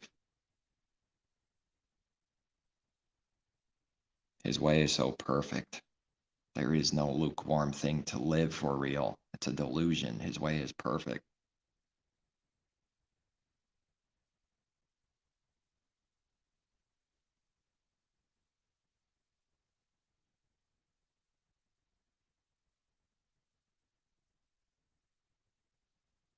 How is it that they know the Father with the one evil, just picking one out of it, one evil teaching the doctrine of hell? How is it that they know the Father and they say that's what he's doing and going to do? You know, how do they know? How is it that they know him in spirit and in truth? As Messiah said, the true worshipers must worship him in spirit, in truth, and in truth. If something's a lie, they can't actually truthfully, directly answer this question. That's a sign that they're lying. It's proof. It's proof. Everything can be tested and proven. We don't make things up just out of the thin air, just making things up left and right. It doesn't mean that it's never been done through sin, through mistakes, but that's not the intention. It's not what believers are wanting to do and doing. I'm not making things up. Everything can be tested and proven. See if they can answer. And if they can't, ask why they can't, because there's a reason why they can't. And that reason is that it's a monstrous lie. It's not possible for what they're saying to be true. It's not possible that they even believe it themselves in clarity and in truth because they're blind. They can't even see it. It's all contradictions. It's wanting to hold on to it, yet it can't truly believe it because it's in a lie. It's in the delusion. It's wanting to believe the lie that somewhere in its heart knew something was wrong and they did it anyways. That's what happens to man. He goes in sin. He gets blinded further. He knew he did evil. He knew he did a bunch of evils at some point. He knew he did some kind of evil and didn't repent, didn't seek the Creator. Then they got worse and worse in religion, became a minister, and started teaching the most blasphemous, damnable doctrines, destroying people's lives that they're just about is. It's like at the top for the evil. It's beyond wicked and brutal evil. It's of the devil. That's the devil's doctrine there, hell. And anytime I say that hell now, it's their hell, not the Father's judgment, not Gehenna judgment, but what they say it is, their hell. That's the lie. They believe a lie, but it's not true. It's a contradiction, and they won't be able to answer if they're in a lie. With anything, it works like this. With anything. If they're not able to answer the question concerning the thing, which we need to know how to ask the question, which takes understanding of seeing what we're speaking of and how it's really working and knowing the truth. Nevertheless, when it's asked out of truth like that, when it's a lie, they won't be able to answer. Watch for the works. Watch out for the works, for what someone does after a question is asked to them. What they do next will prove something, whether for good or evil. It will absolutely prove something if someone can see what someone's doing next.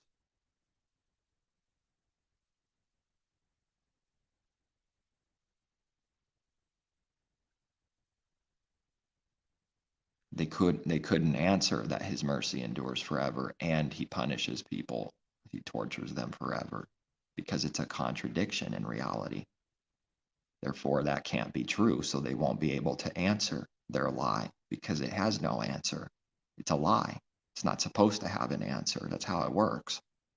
It's a punishment. Only truth has answers that are true and never contradict and have proof that it's right and true. Lies don't have any proof. It's why false evidence has to be created. That's why someone has to plant false evidence. The very minute someone's heart starts planting evidence, it's because they're wicked, doing the very wickedness they're accusing someone else of. They're the robber. They're the one planting the false evidence. They're the false accuser. They're the liar. They're the thief. The very minute someone's heart starts planting the evidence to try to make what they say look true is the very minute they just prove to me and any other true believer that they are the liar, that they are the murderer and the thief. But they will think it's you. They will dump it on you, and they won't be able to see how foolish this blind work is that everyone's doing, which is pouring out their folly for what they do and what they are themselves. And this is how it's working with the anti-Messiah being God, the creator. They're God. It's the talking about themselves. They're God, trying to blame it on his word, blame it on a non-existent anti-Messiah that there's no reality to. The beast was, it is, it's to come, it comes out again, and it is, and yet it's not, and then it comes out again to go into perdition. It never was real, and yet there is something to be destroyed. And that sounds confusing when you just read the letters, but it's all working and true and one in spirit. That's why we read that in Revelation about the beast. That how is it so that it is and it is not at the same time?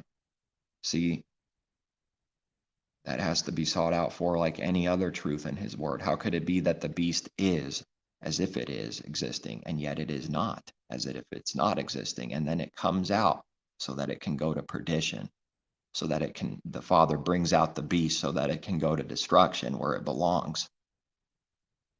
Adam needs to go to destruction because he's vile and wicked. There's nothing to save. He needs to be destroyed, replaced with the true life in Messiah.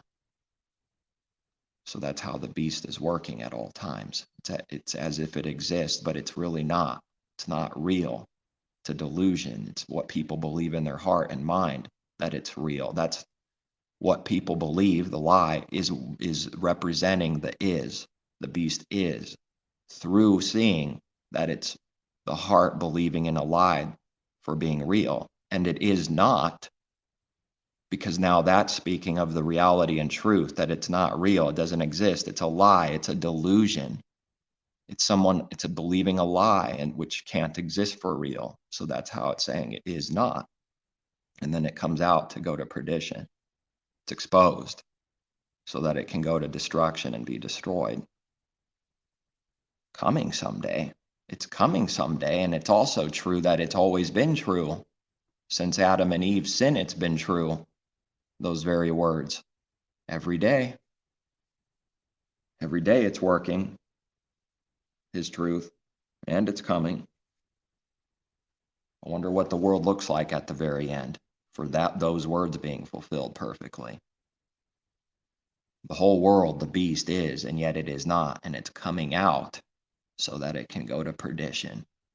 it must be the ugliest at the end than it ever was, because the Father's going to expose and reveal that beast and take out all the restraint one last time with utter proof, showing man what he really is apart from the Creator and his restraint, what he is of himself and of the devil and of evil, and then it will be destroyed.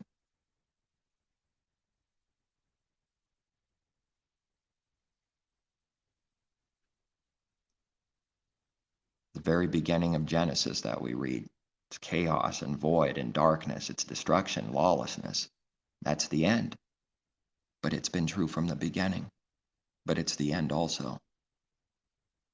A dead world that's cold and lost, it's chaos, it's void, it's in destruction, it's all evil, it's darkness, but it needs to come out to go to destruction in order for the Father to repair and heal it, to give all creation rest, as we read further in Genesis, that now this darkness is being healed, fixed.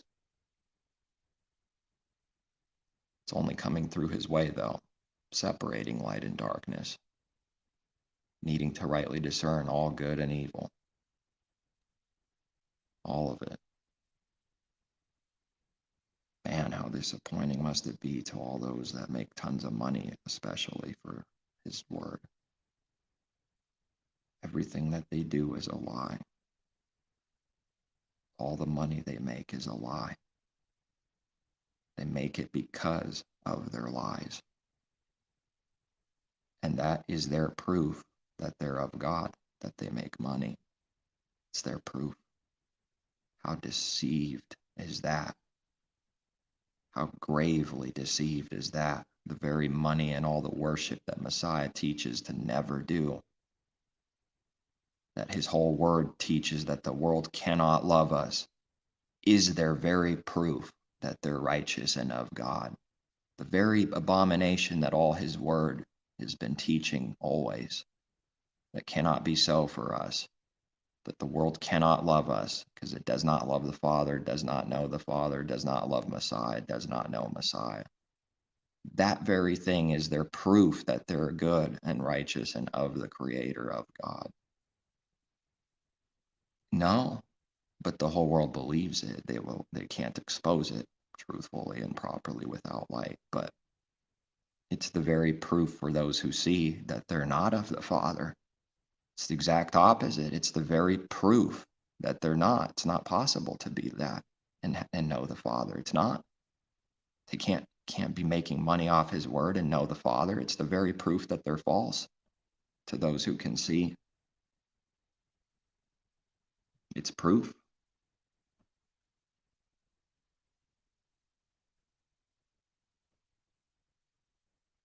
They won't believe it. They have a beast to protect who can war with it. It's not our job to try to take down the world and change it in this kind of wicked way.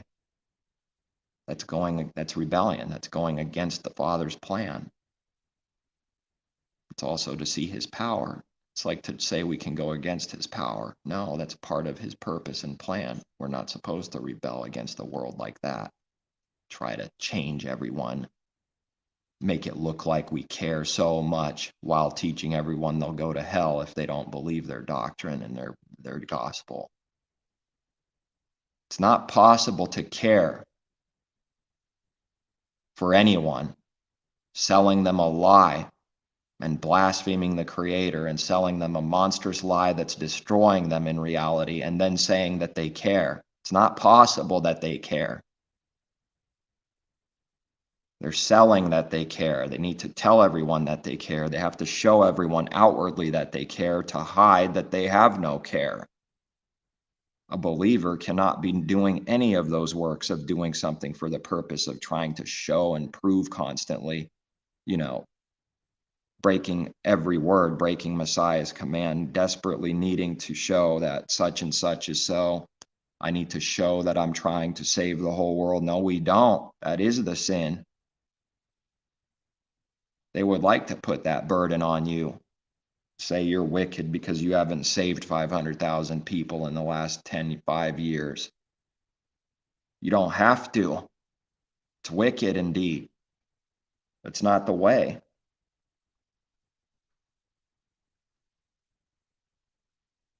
Incredible. As if the Father's putting it on one person to do that and go and save the whole world. He can do that himself just fine, thank you. In fact, that's what he's doing through his own way. He's not going to break his own word on that, meaning he's not going to do anything that breaks his word and his timing on it himself, even though he can save all. He's not going to break his word for how he does it. He keeps it. That's how he shows he keeps it. So we can know for certain when we have enough sight on something on what's not going to be done. And that is, this world will never be saved. It absolutely will not be done in this age. We shouldn't expect it. It's not put on anyone to go and do that. To go make a show for wanting to save the whole world, try to make a show for it, thinking that that's what it means to do the Father's will and his good works, to just make a show for it. That's not what it ever meant. That's not concerning the heart at all. It's concerning the image. It's only being done so as to be seen by men as righteous, to be seen as wanting to save everyone, which means that they will be seen as good for an image. Well, we can't be worshiping that image of the beast. True believers can't be worshiping the image of the beast. Now there is hope for all. It's not coming in the way that, someone that doesn't know him is trying to say and sell and lie. It's coming, but it's going to come through his way only. And because it's not all here instantly, has nothing to do with it not ever coming. He's got a plan, and it's worked out for some kind of massive good. And what do we read in Genesis? One of the examples, massive, huge, that he's doing this in all things. And he will do it on a grand level and on a grand scale also. What happened with Joseph and his brothers? Why did any of that happen? Is it man? Does man understand really without his thoughts, without receiving from him? All that evil and turmoil was worked out for a good. He does that through the evil, through the sin that was done by the brothers. It was working out for a good to save them in the end. But through it all, that's how someone learns and sees who the Father is, sees that saving, sees that good intention, proof for who he is. He needs man to know who he is because he's not a Hitler. He's not a Hitler. He gently leads and guides along the way, and just because there's only a few ever in any generation that are truly learning his things doesn't mean it's not coming for the rest. Those brothers turned around and Joseph saved them, from a literal famine, from literal starvation and death, teaching us that spiritual thing. Joseph is persecuted, and it is a wicked thing that they did. It is a monstrous evil. But he becomes the right-hand man of Pharaoh, the highest in command. Well, is not Joseph representing Messiah, sitting at the Father's right hand, given all things, only under the King, the Creator? Second to him, but given all things, one with him. Nevertheless, there still is the Pharaoh, the king, the Creator is the Creator. There's no other. He's the Creator. He's above all. But he gave all things to Joseph, to Messiah. Well, he gave of his kingdom. And what does Joseph do? What is the Father's good intention and plan? This is teaching that he works out all things for the good for those that believe in him, that love him. It doesn't mean it won't be worked out for everyone else. It's just not worked out right now, though. That's the truth. It's not going to be worked out like this right now for those that don't believe. But it will be, just not in this life. So then be reconciled is the message. To have life. Seek him with all the heart, soul, strength, and mind. He works out this good for his people that believe. He turns it around. What looks impossible, he makes it work out somehow for a good through the sin, through the evil that was really done for real. How does he do all that? How does he do that for every individual and in so many ways on a single level, a national level, worldly level, all at the same time? It's insane. What kind of power and wisdom is that? How does he do it?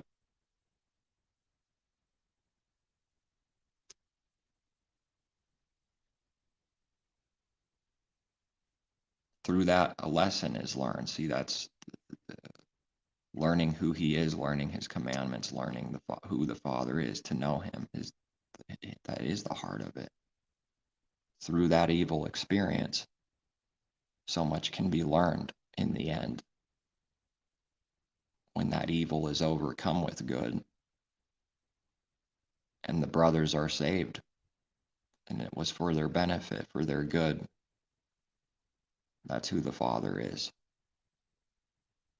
He works it all out for those that love him, like we read. That's why we read that, because that always taught that. Those words that in Genesis always taught that truth, that he works all things out for the good. We have to believe that. That faith is going to be tested all right. It's going to have pressure put on it to grow it and see if we really believe. Cling to him, see if we believe when there's pressure on it. It's going to be pressure all right. See, Abraham's an example of this faith being tested. We're going to be tested. We are already, those that believe and will be. Abraham is about to kill his son. It doesn't look so good. It doesn't look like there's another way, but he goes on with the command. But that wasn't the intention. This is an understanding for us that that's how the faith is tested in us. We're just about to do the impossible, something maybe so dark even, and then boom, right at the nick of time, he makes a way. Right before doing it, there's like a ram or whatever we read there, a sacrifice prepared that comes out of seemingly nowhere. He just makes it work. He makes it come. But see, he was ready to do it. This is an example of trusting in the Father and believing in him and doing it anyways, even though it only looks like death. It only looks like horrible death and darkness to kill Isaac, his son.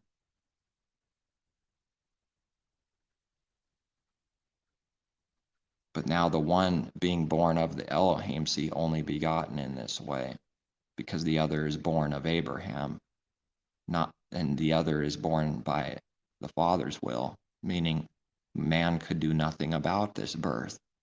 It's his doing, it's his work. Sarah never would have been able to have a kid. That took a miracle. It took the Father's doing and miracle. And so that son represents that son of promise. The other one represents the flesh, the carnality, the way of the devil. Man's doing, man's work, man's birth, his own things, his abilities. But the other one was impossible, and yet it was done. So how hard can that be, ready to put a knife in your kid? Doesn't that only look like darkness within? Despair, misery? No way possible. There must not be a way, but he goes forth anyways, believing that somehow, some way, the Father will make a way in all despair, in all what seems like it's not coming. It's not looking so good, and then boom, he makes a way. How close does it get? Isn't that why we're reading it? Because it's going to happen like that. It's going to get close. Never to doubt still, no matter how bad it looks. Never doubt that, still have that just enough faith to believe that he knows what he's doing. Go forward anyways. It's supposed to look like that when a hard pressure and test comes. A believer should know and needs to know that it's supposed to look like that. How hard is it to accept that? Who wants that? Who wants to keep going when we know in advance that it's looking like that, and then start doubting the Father himself when it's a hard test like that, to start being tempted to doubt that there is no way. We're going to be destroyed. The enemy's going to conquer us. It doesn't look so good. What a difficult way. It's supposed to be like that. That doesn't mean it will be like that for every second of every day, but these tests will come like that.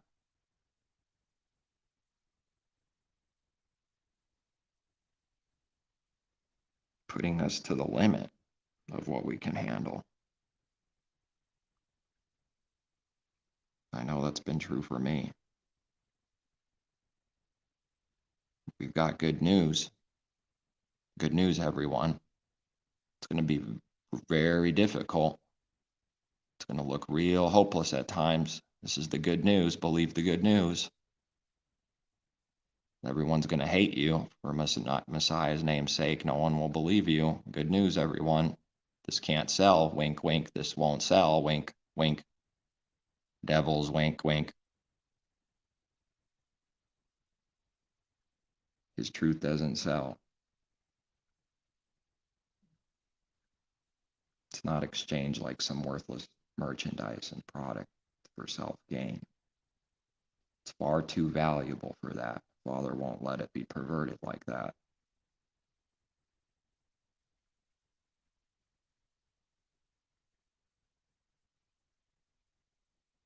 One day at a time, as Messiah taught. It's got enough troubles for the day. Starting to put on 2 days worth, 3 days worth, not good. See, that'll start destroying us. So we need to know that, to keep those words that Messiah taught, because it's for our own good. Because if it breaks his word, it's going to be bad for us. To simply put, whatever breaks his word is bad for us. Will start destroying us within. So then to keep it is good for us. It's the opposite of destruction. It's life.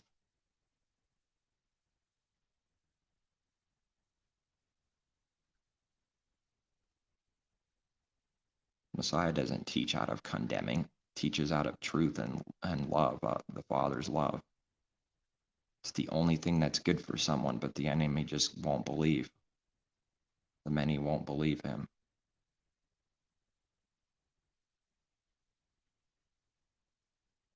While it's actually good for someone coming out of love, the world will believe it's coming out of all wickedness. Messiah is doing wickedness and wants to destroy them. Well, in a way, he is destroying them, see, because they're threatened. Their kingdoms are threatened by the kingdom of heaven and truth.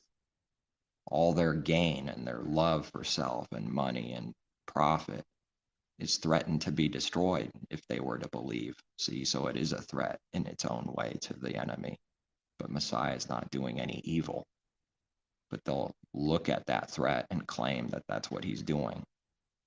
Because good is evil to the enemy and evil is good. Truth is the enemy to the enemy, and the enemy is truth. The sword comes for them to destroy all that wickedness that they love and fill up with, see, and it's an enemy to them. The Father's still an enemy to them, so they see truth as an enemy in their heart. It's vile.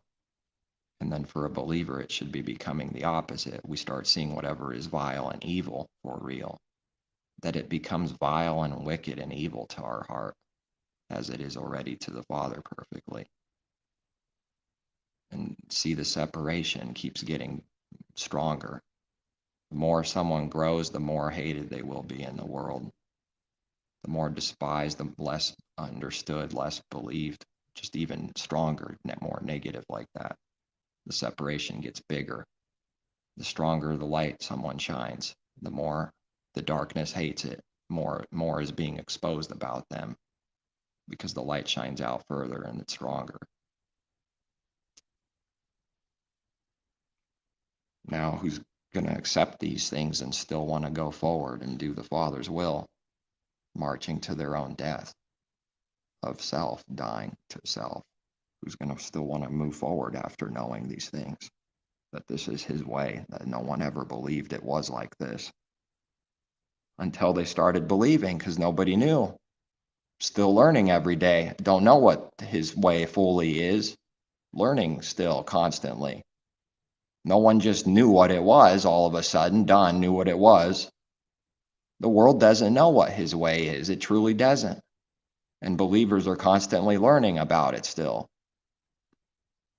They don't even know the full thing until someone's at their end. Until that point, though, still learning, still growing, still finding out what his way is. Isn't that crazy? That this is the truth? It's crazy to me. It's so hidden, so far gone from this world. It's everything Messiah taught is true about the kingdom being hidden. And they only see the parable on the outside, and they don't see his word, what it's meaning. They only are given a parable, and they can't understand it. They don't see the kingdom. They don't see the Father. They don't see Messiah for who he is, which means, they don't know him. It's all about knowing him.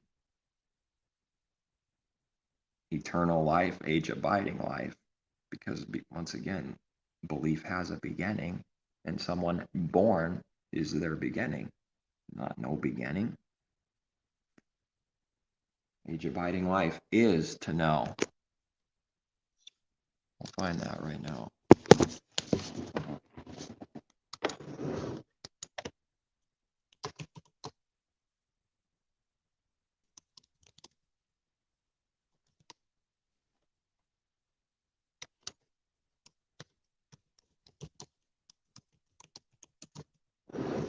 John 17:3.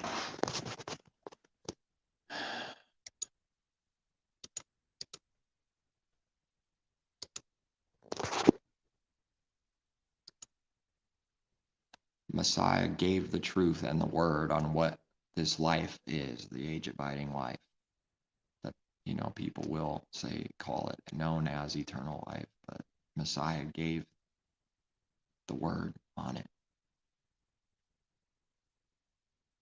Father, the hour has come. What hour? Well, for him that hour came. No one knows the day or the hour.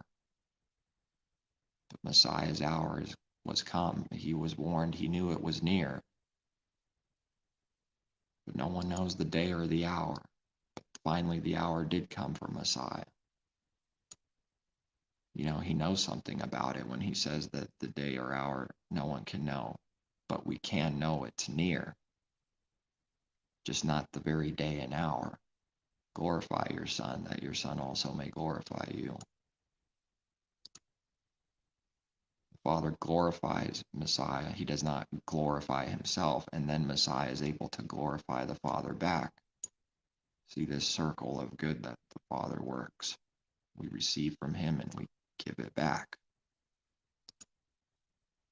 Receive from him and give it back. Whatever we receive freely, we give freely. As you have given him authority over all flesh, that he should give eternal life, age-abiding life to as many as you have given him. That's right. He's in utter authority to as many as he has given right now. And this is age-abiding life, that they may know. Here it is. And this is this true life. This is what it is. This is it. This is age-abiding life, that they may know you, the only true Elohim, and Yehoshua Messiah, whom you have sent. To know the Father and Messiah is life. To really know. I have glorified you on the earth. I have finished the work which you have given me to do. And now O Father, glorify me with together with yourself, with the glory which I had with you before the world was. That predestined glory that the Father had for all his people, Messiah first, before the world even was. He had this plan. I have manifested your name to the men whom you have given me out of the world. They were yours, you gave them to me, and they have kept your word. Now they have known that all things which you have given me are from you. They know. This is everything. They have known that all things which you have given me are from you, the Creator. All. They know that Messiah was given all things, learning what that means and believing it. For I have given to them the words which you have given me, and they received them. They have received them and have known surely that I came forth from you. To know who Messiah is, he came forth from the Father. He was born of Elohim, conceived by the set-apart Spirit, as a believer needs to be and is. If they're already a believer, they're born. But we don't even know this right away in the beginning. We learn this. We learn that they have known surely that I have come forth from you, and they have believed that you sent me. I pray for them. I do not pray for the world. Harlot, Babylon. Again, I pray for them. I do not pray for the world. I wonder why. But for those whom you have given me, for they are yours. Why is Messiah not praying for the world right now like this? That would be to go against the Father's will and his sovereignty and his plan that Messiah knows. He absolutely knows that going against him is sin. The rebellion. Does it look good? Doesn't it make Messiah look like he doesn't care? When he knows the truth, he knows the salvation of all. He knows the very truth the Father gave him, as every believer is learning. And yet the people that teach and condemn people with hell, they're the ones that are praised. They make themselves sound and look good, but in reality, they're darkness and all lawlessness and wickedness with no care at all for others. I pray for them. I do not pray for the world, but for those whom you have given me, for they are yours, and all mine are yours, and yours are mine. All one. Whatever the Father gives Messiah, it's really his, because it's given. So whatever is Messiah's is the Father's, and I am glorified in them. Now I am no longer in the world, but these are in the world, and I come to you, Holy Father. Keep through your name those whom you have given me, that they may be one, as we are. The same, exactly the same, that they may be one as we are, Father and Messiah. Well, while I was with them in the world, I kept them in your name. That's Messiah's work. It's Messiah's work to shepherd the people and care for his people. That's what our work is. He kept them to the end. Those whom you gave me I have kept, and none of them is lost. None. He won't lose any of his people, except the son of perdition, that the scripture might be fulfilled.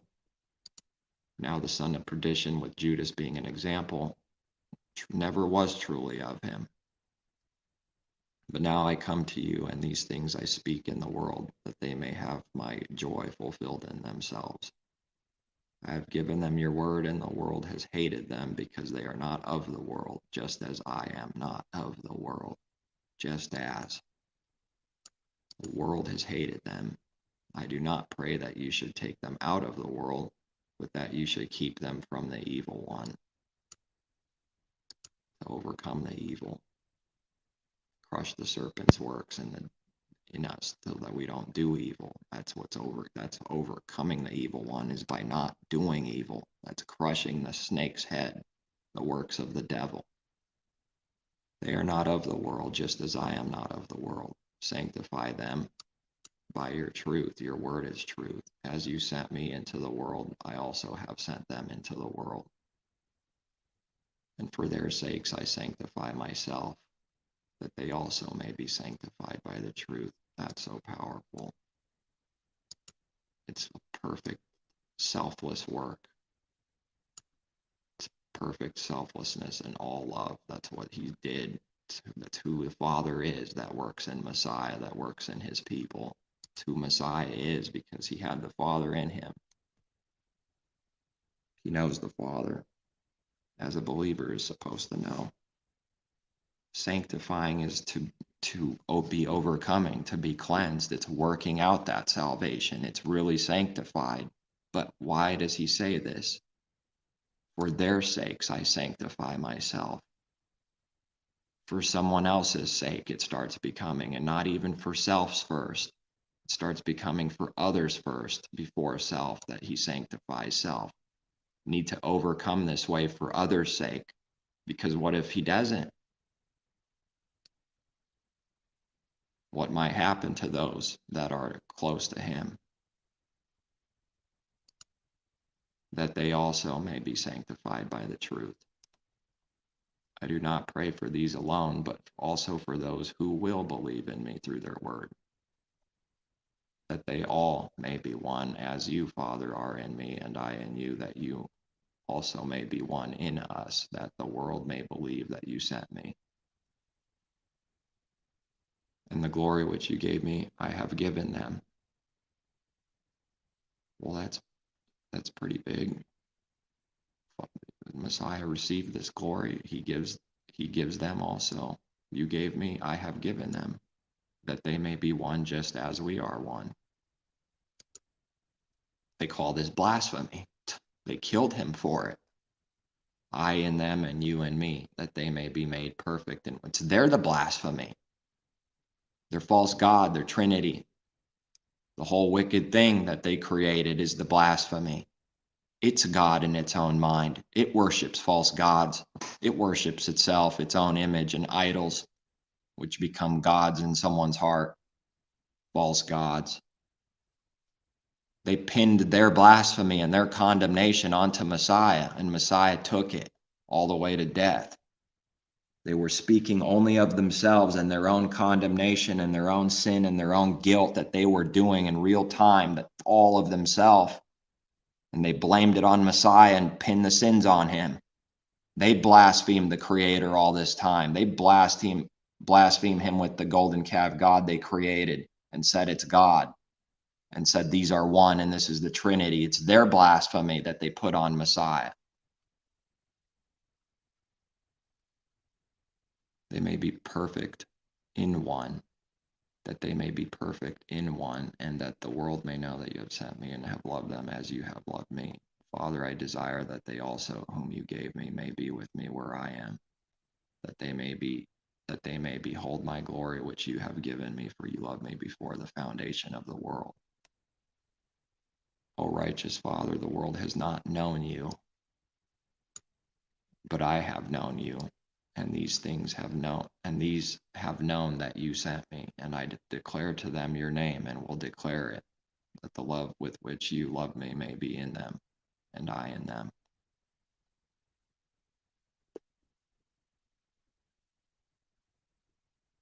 I mean, my eyes are crossing with what's happened with all of this. It's unreal.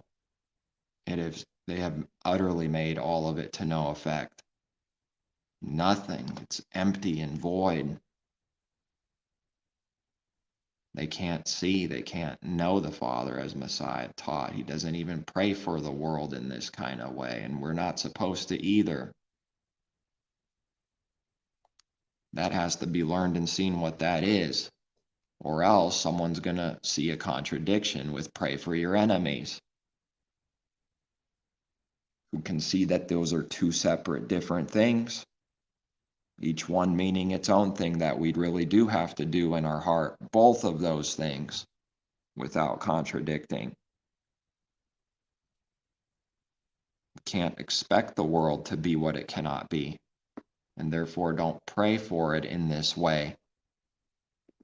but only according to the Father's will for whoever he chooses, for whoever he gives this gift of faith. And he works through us, through his people, and we don't get to say someone will believe or not believe. We're supposed to do whatever is right no matter what. Whether someone believes or not, doesn't matter. But he's ultimately doing that work, but he does it through his people. But it is him to pray that the whole world can just believe and see now is to do all sin. It's to condemn the world and put expectation on them and heavy burden and condemn them. Because what if they don't? Well, that's what the church world does. It condemns them for not joining their religion. This is not for a believer to condemn anyone for not believing. Messiah wasn't joking with love your enemies. That would be not to condemn them, especially to hell. That is the condemnation, that wicked doctrine, that wicked judgment that the Father never did and never will do. It is violently strong self-righteousness and thinking self is so much better than everyone else through that hell, because this is forever. It's so strong. Someone is so much better and self-righteous than others. And they go to heaven, they say, and the rest go to hell. They're so much better and self-righteous than all the other garbage that they condemned. That's how highly they think of themselves and seek their own glory and worship self. It's really ugly. Hell is ugly. It's nothing but condemnation and self-righteousness. Anything but the truth is already condemnation and self-righteousness. If it moves from the truth even a little bit, it's already an instant sin. It's how perfect his truth and his word is. Literally perfect. Let me just see what I open up to here, and that might be it then.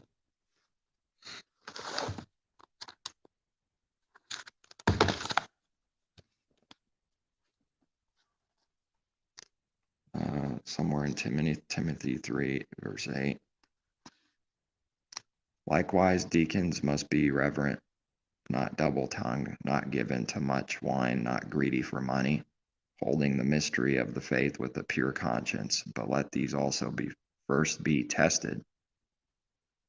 Then let them serve as deacons, being found blameless. Likewise, their wives must be reverent, not slanderers, temperate, faithful in all things. Of course, some of these words and what people, they've masqueraded everything. Let deacons be the husbands of one wife, ruling their children and their own house as well. For those who have served well as deacons obtain for themselves a good standing and great boldness in the faith which is in Yehoshua, Messiah Yehoshua.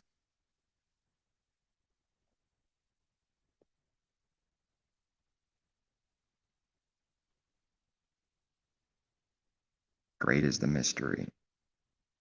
Yes, it is. Without controversy, great is the mystery of godliness.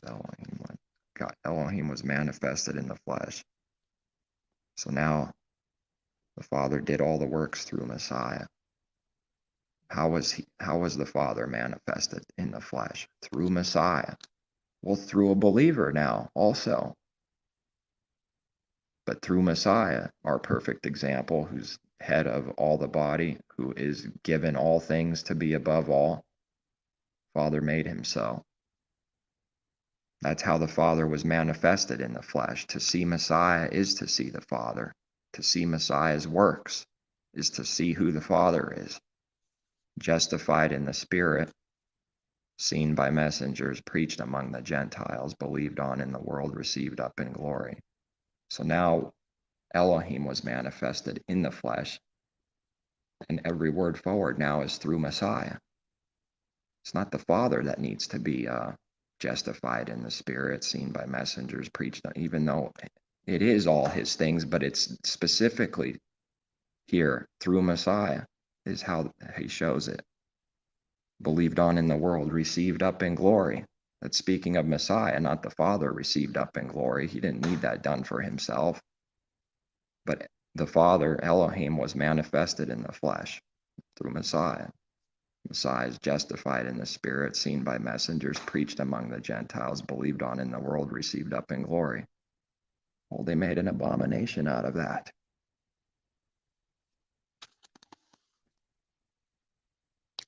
Now the Spirit expressly says that in latter times some will depart from the faith, giving heed to deceiving spirits and doctrines of demons, speaking lies in hypocrisy, having their own conscience seared with a hot iron, forbidding to marry and commanding to abstain from foods which Elohim created to be received with thanksgiving by those who believe and know the truth. For every creature of Elohim is good, and nothing is to be refused if it is received with thanksgiving, for it is sanctified by the word of Elohim in prayer.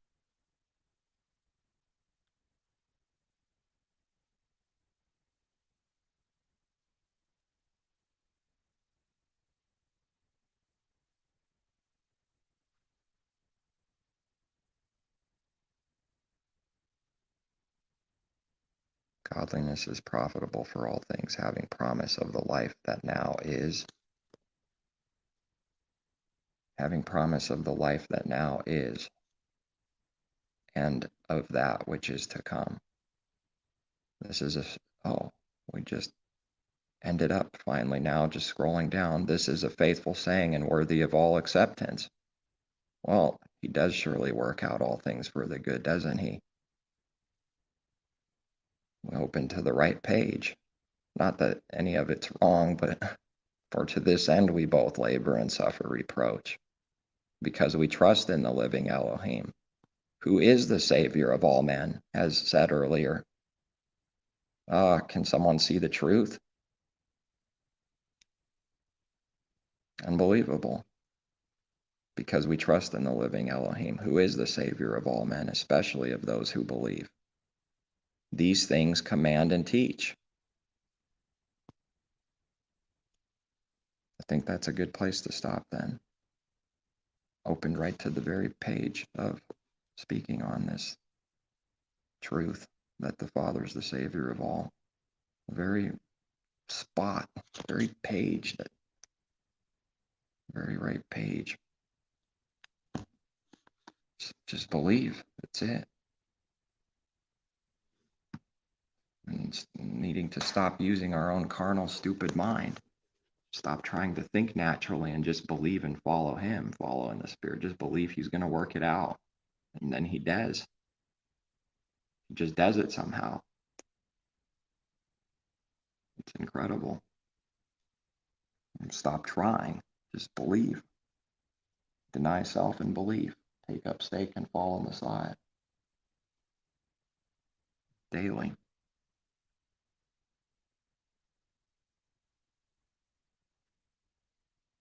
That's the good news.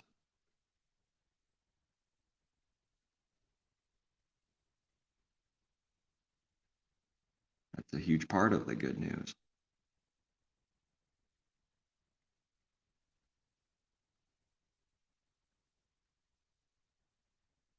It's called good for a reason. It's not bad news. It's not evil news. It's not a wicked report. Father has good intentions for all. There's a lot to understand in the meantime, in between, but the end of it is he only ever had good intentions for everyone. And there's a way to see that now for those that believe, but those that don't believe, they'll never have any power. They'll never see these things. They won't believe them. They won't see them. Someone really does have to believe. And apart from that faith and belief, someone can do nothing. Nothing. Everywhere they go, it's going to be false. It won't do anything good for them. It won't give them life. It won't give them his truth, understanding.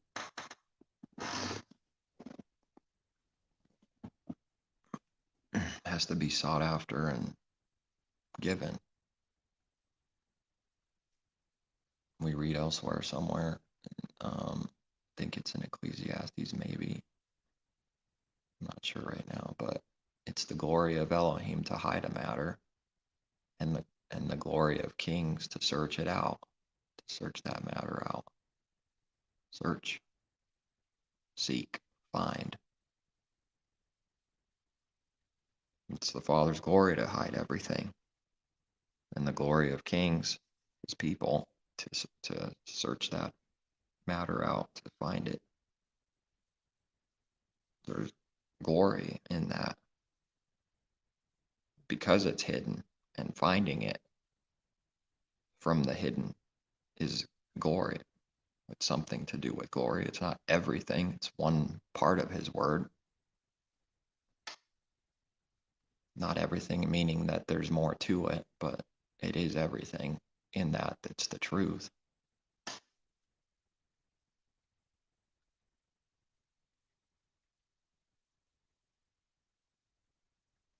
All right, I think that's it then. Peace, take care, seek truth from above, on earth as it is in heaven.